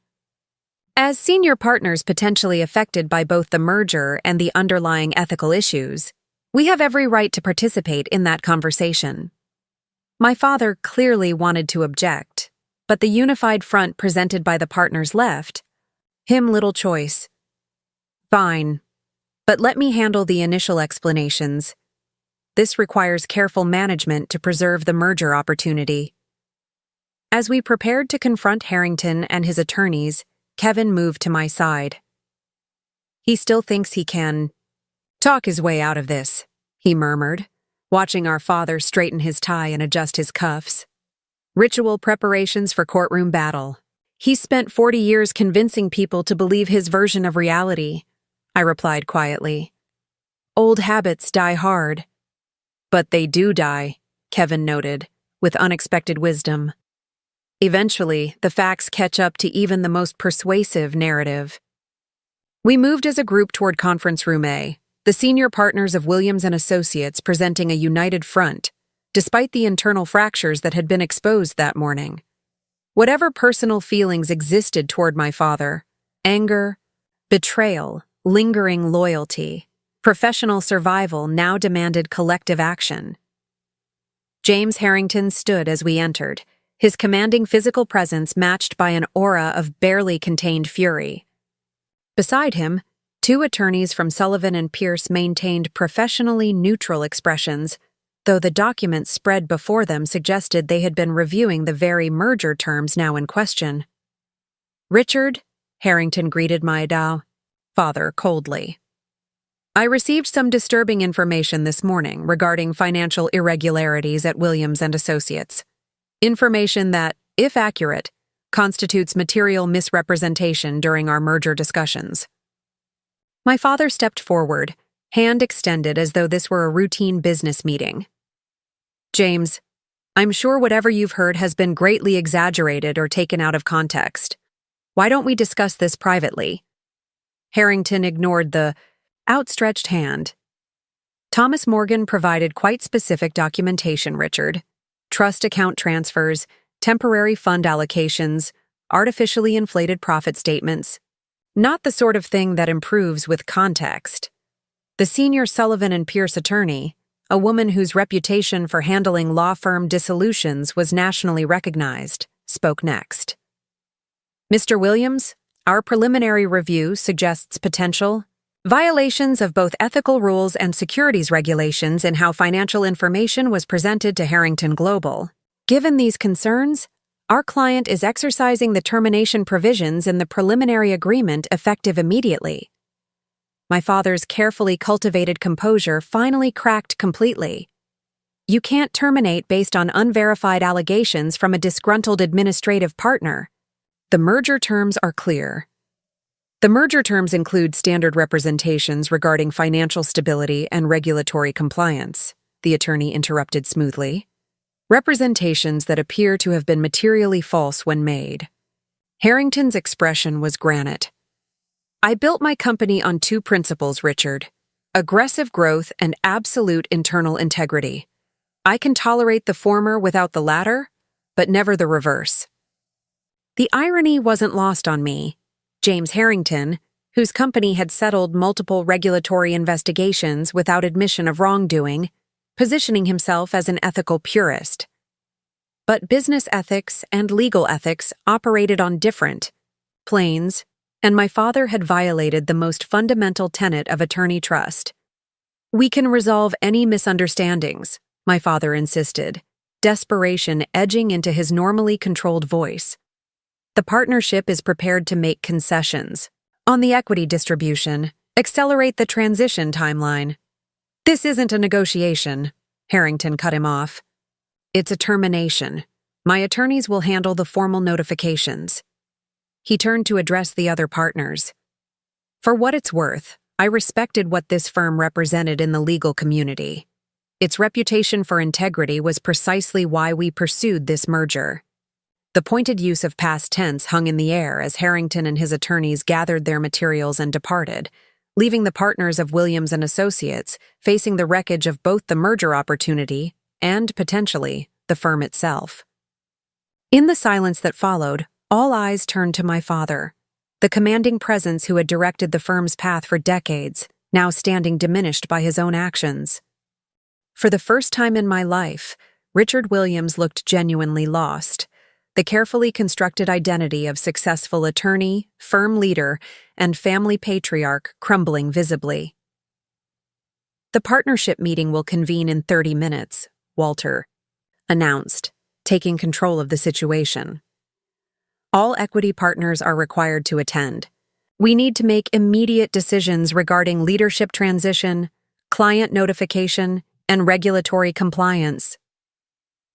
As the partners filed out to prepare, I remained behind, finding myself unexpectedly alone with my father, the man who had shaped my legal mind, whose approval I had sought my entire career, whose ethical teachings I had internalized even as he himself abandoned them. Was it worth it? I asked softly. Trading everything you built, everything you taught us to value, for a merger that's now collapsed anyway? My father didn't meet my eyes, staring instead at the conference table where moments before his carefully constructed future had disintegrated. You think you understand what happened here, but you don't. The pressures of maintaining a mid-sized firm in today's legal market. Stop, I interrupted. No more justifications, no more rationalizations. Just once, acknowledge what you actually did. For a moment, I thought he would continue the defense, the deflection, the reframing of ethical violations as necessary business decisions. But something had broken in Richard Williams with Harrington's departure. Perhaps the final self-deception that his actions had at least served a greater purpose in securing the firm's future. I lost sight of the line, he admitted. his voice barely audible. One small compromise led to another, each one easier to justify than the last. By the time I realized how far I'd gone, there seemed no way back except forward through the merger. It wasn't a full acknowledgement, but it was perhaps as close to genuine contrition as my father was capable of in that moment. The partner meeting would address the professional consequences of his actions, but the personal fallout, for our family, for the legacy of 3 generations of Williams attorneys, was only beginning to unfold. "The partner meeting starts soon," I said, turning to leave. "You should prepare a statement. The firm deserves that much at least." As I walked toward the door, his voice stopped me. "Sarah." I turned back to find him watching me with an expression I couldn't quite define. Regret, perhaps, or reluctant. Pride. "You were always the better lawyer. The partnership should have been yours." The acknowledgement I had sought for years came too late and under the worst possible circumstances. It offered no satisfaction, no vindication, only a hollow confirmation of what should have been obvious all along. "It was never about the title, Dad," I replied quietly. "It was about upholding what the firm was supposed to stand for. What you taught me it stood for." I left him there, a solitary figure in the conference room where countless legal strategies had been formulated, client victories planned, firm futures mapped. Now those same walls would witness the dismantling of Richard Williams's career and the challenging rebirth of the firm that bore his name, if it survived at all. The emergency partnership meeting lasted for 6 grueling hours. Decades of professional relationships, personal loyalties, and firm history collided with the stark reality of ethical violations that could not be ignored. My father, to his credit, abandoned further attempts at justification. He presented a concise statement acknowledging the trust account transfers while emphasizing that all client funds had ultimately been restored before disbursement. He then offered his immediate resignation as managing partner and suggested an interim leadership committee to guide the firm through the impending crisis. The discussion that followed was raw and painful. Some partners defended my father's overall legacy while condemning the specific violations. Others expressed anger at being placed at professional risk by actions taken without their knowledge. Through it all, Walter maintained a steady, principled focus on the necessary steps forward rather than recriminations about the past. By late afternoon, several critical decisions had been reached. My father would resign from the partnership entirely, effective immediately. A 3-person executive committee consisting of Walter, Davis, and Wong would assume temporary leadership. All clients affected by trust account transfers would be notified personally, with full disclosure and offers to waive outstanding fees. An independent audit of all financial accounts would begin immediately, with results reported directly to the State Bar's Ethics Committee. As the shell-shocked partners dispersed, I found myself in Walter's office with Kevin, attempting to process the seismic shift in our professional and personal landscapes. The firm that had been our legacy, our future, our very identity, was now fighting for survival. The father who had shaped our legal careers was facing potential disbarment and possibly criminal charges. "What happens tomorrow?" Kevin asked, the bravado completely stripped from his voice. "How do we even begin to address this with staff, with clients?" Walter sighed, the weight of leadership already visible in his posture. "We start with absolute transparency. The firm-wide meeting first thing in the morning will outline exactly what happened and the steps we're taking to address it. Then we begin the client notifications, starting with those directly affected by the trust account issues." "And Dad?" I asked quietly. "The partnership has agreed to cover the cost of ethics counsel," Walter replied. "Beyond that, Richard will need to navigate the disciplinary process on his own. Given the documentation and his admission in the partnership meeting, suspension of his license is the best-case scenario." The clinical discussion of my father's professional demise felt surreal. despite the anger and betrayal, despite the clear, ethical violations. Some part of me still struggled to reconcile the principled attorney who had mentored me with the man who had systematically undermined those same principles. "You both should go home," Walter advised, noting our exhaustion. "Tomorrow will require all our strength and focus." Kevin and I walked silently to the parking garage, both too emotionally drained for further discussion. As we reached our cars, he hesitated. "I don't think I can face Mom alone tonight. She's been calling nonstop since the partner meeting began." I checked my phone to find 17 missed calls from Elizabeth Williams. News traveled quickly in legal circles. She undoubtedly knew something significant had occurred, even if she didn't yet understand the full magnitude. "We should tell her together," I agreed. "This affects her future as much as anyone's." The drive to my parents' home felt like passage into foreign territory.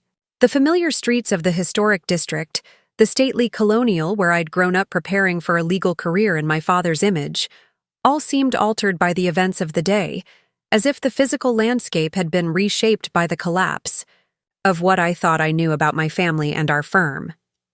My mother opened the door before we could ring the bell, her usually perfect appearance showing signs of distress, hair slightly disheveled, makeup fading after hours of worry. "Where have you been? What's happening? Your father isn't answering his phone, and Eliza Patterson called saying Richard had resigned from the firm. That can't possibly be right."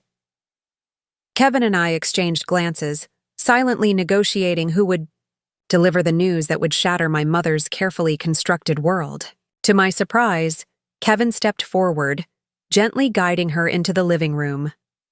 "Mom, we need to talk about some serious issues at the firm," he began, his voice steadier than I'd expected. "Dad has resigned, and there are some regulatory matters that will become public soon." "Regulatory matters," she repeated, confusion evident. "What does that mean? Some sort of technical violation? That can be handled with a fine or whatever is needed. There's no reason to resign over something administrative." "It's more serious than that," I said, taking a seat opposite her. "There were improper transfers of client funds from trust accounts. Dad has admitted to using settlement money temporarily for firm expenses." My mother stared at me blankly. "I don't understand what that means." "It means he took money that belonged to clients and used it for other purposes," Kevin explained gently. "It's one of the most serious ethical violations an attorney can commit." "That's absurd," she protested immediately. "Your father is scrupulous about ethical matters. He lectures at the law school on professional responsibility." "There must be some mistake." "There's no mistake, Mom," I said quietly.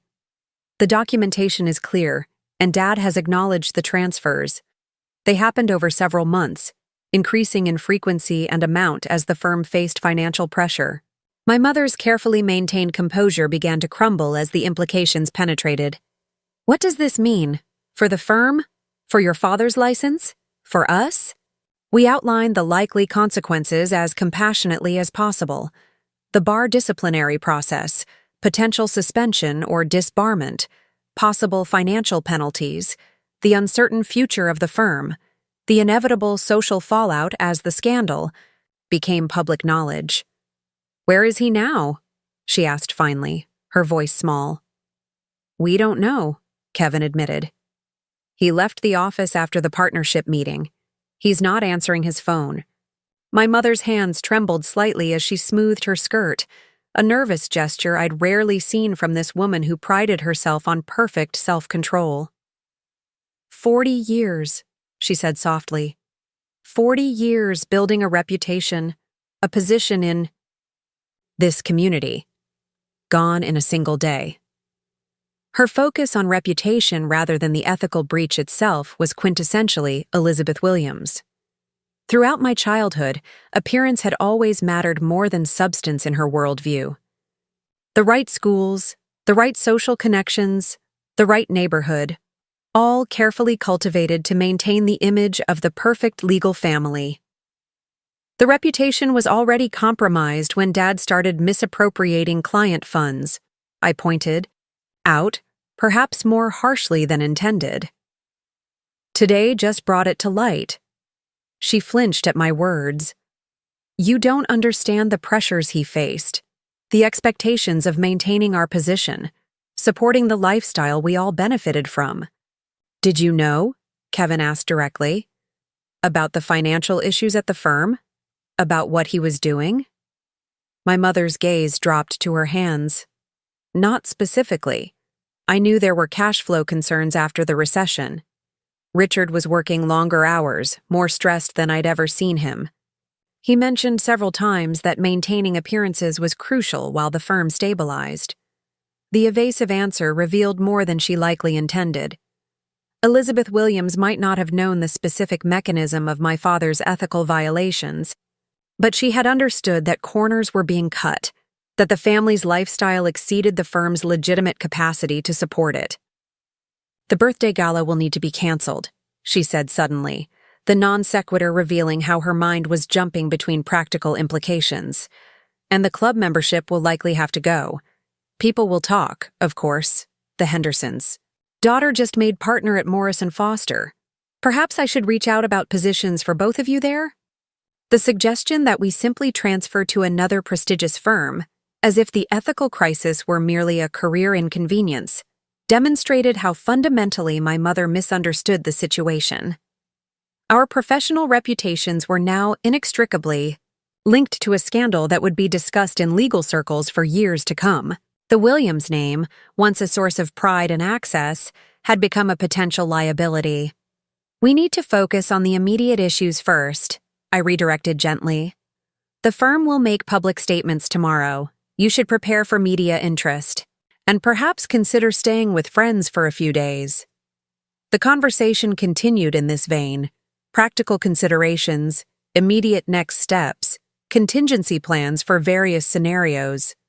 Throughout, my mother gradually shifted from denial to a kind of numb acceptance, though her concerns remained primarily focused on social and financial implications rather than the ethical breach at the core of the crisis. As the evening wore on, my phone buzzed with a text from Walter. Richard came back to the office. We've talked. He's going home now. I showed the message to Kevin and my mother. Dad's on his way here, I explained. Kevin and I should go. You two need space to discuss what happens next. My mother looked suddenly vulnerable, a woman facing the collapse of her carefully constructed life. Stay, please. I don't know what to say to him, how to handle this. But I shook my head, already gathering my purse. This is between you and Dad now. Kevin and I have our own reckonings to face with him, but not tonight. Tonight is for you two, to begin figuring out your path forward. In the driveway, Kevin hesitated before getting into his car. What do we do now, Sarah? About our careers, our futures? I don't know, I admitted. The firm might survive this with Walter's leadership, but it will be forever changed, and our association with it comes with complications now. Do we stay and help rebuild, or start fresh somewhere else? He wondered. That's a decision for tomorrow, I replied, exhaustion finally overtaking me. Tonight, we just process what happened.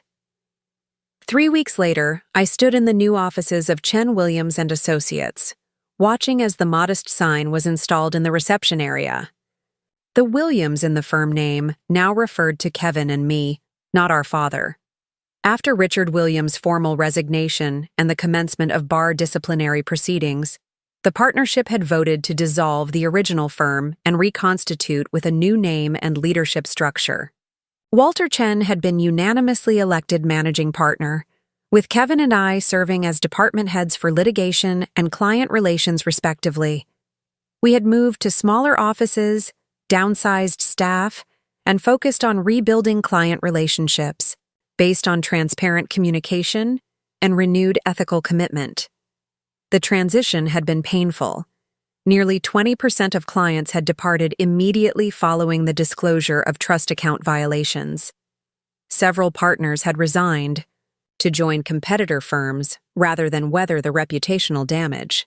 My father had accepted a 2-year suspension of his license in a negotiated settlement with the bar, avoiding potential disbarment but effectively ending his legal career at age 70.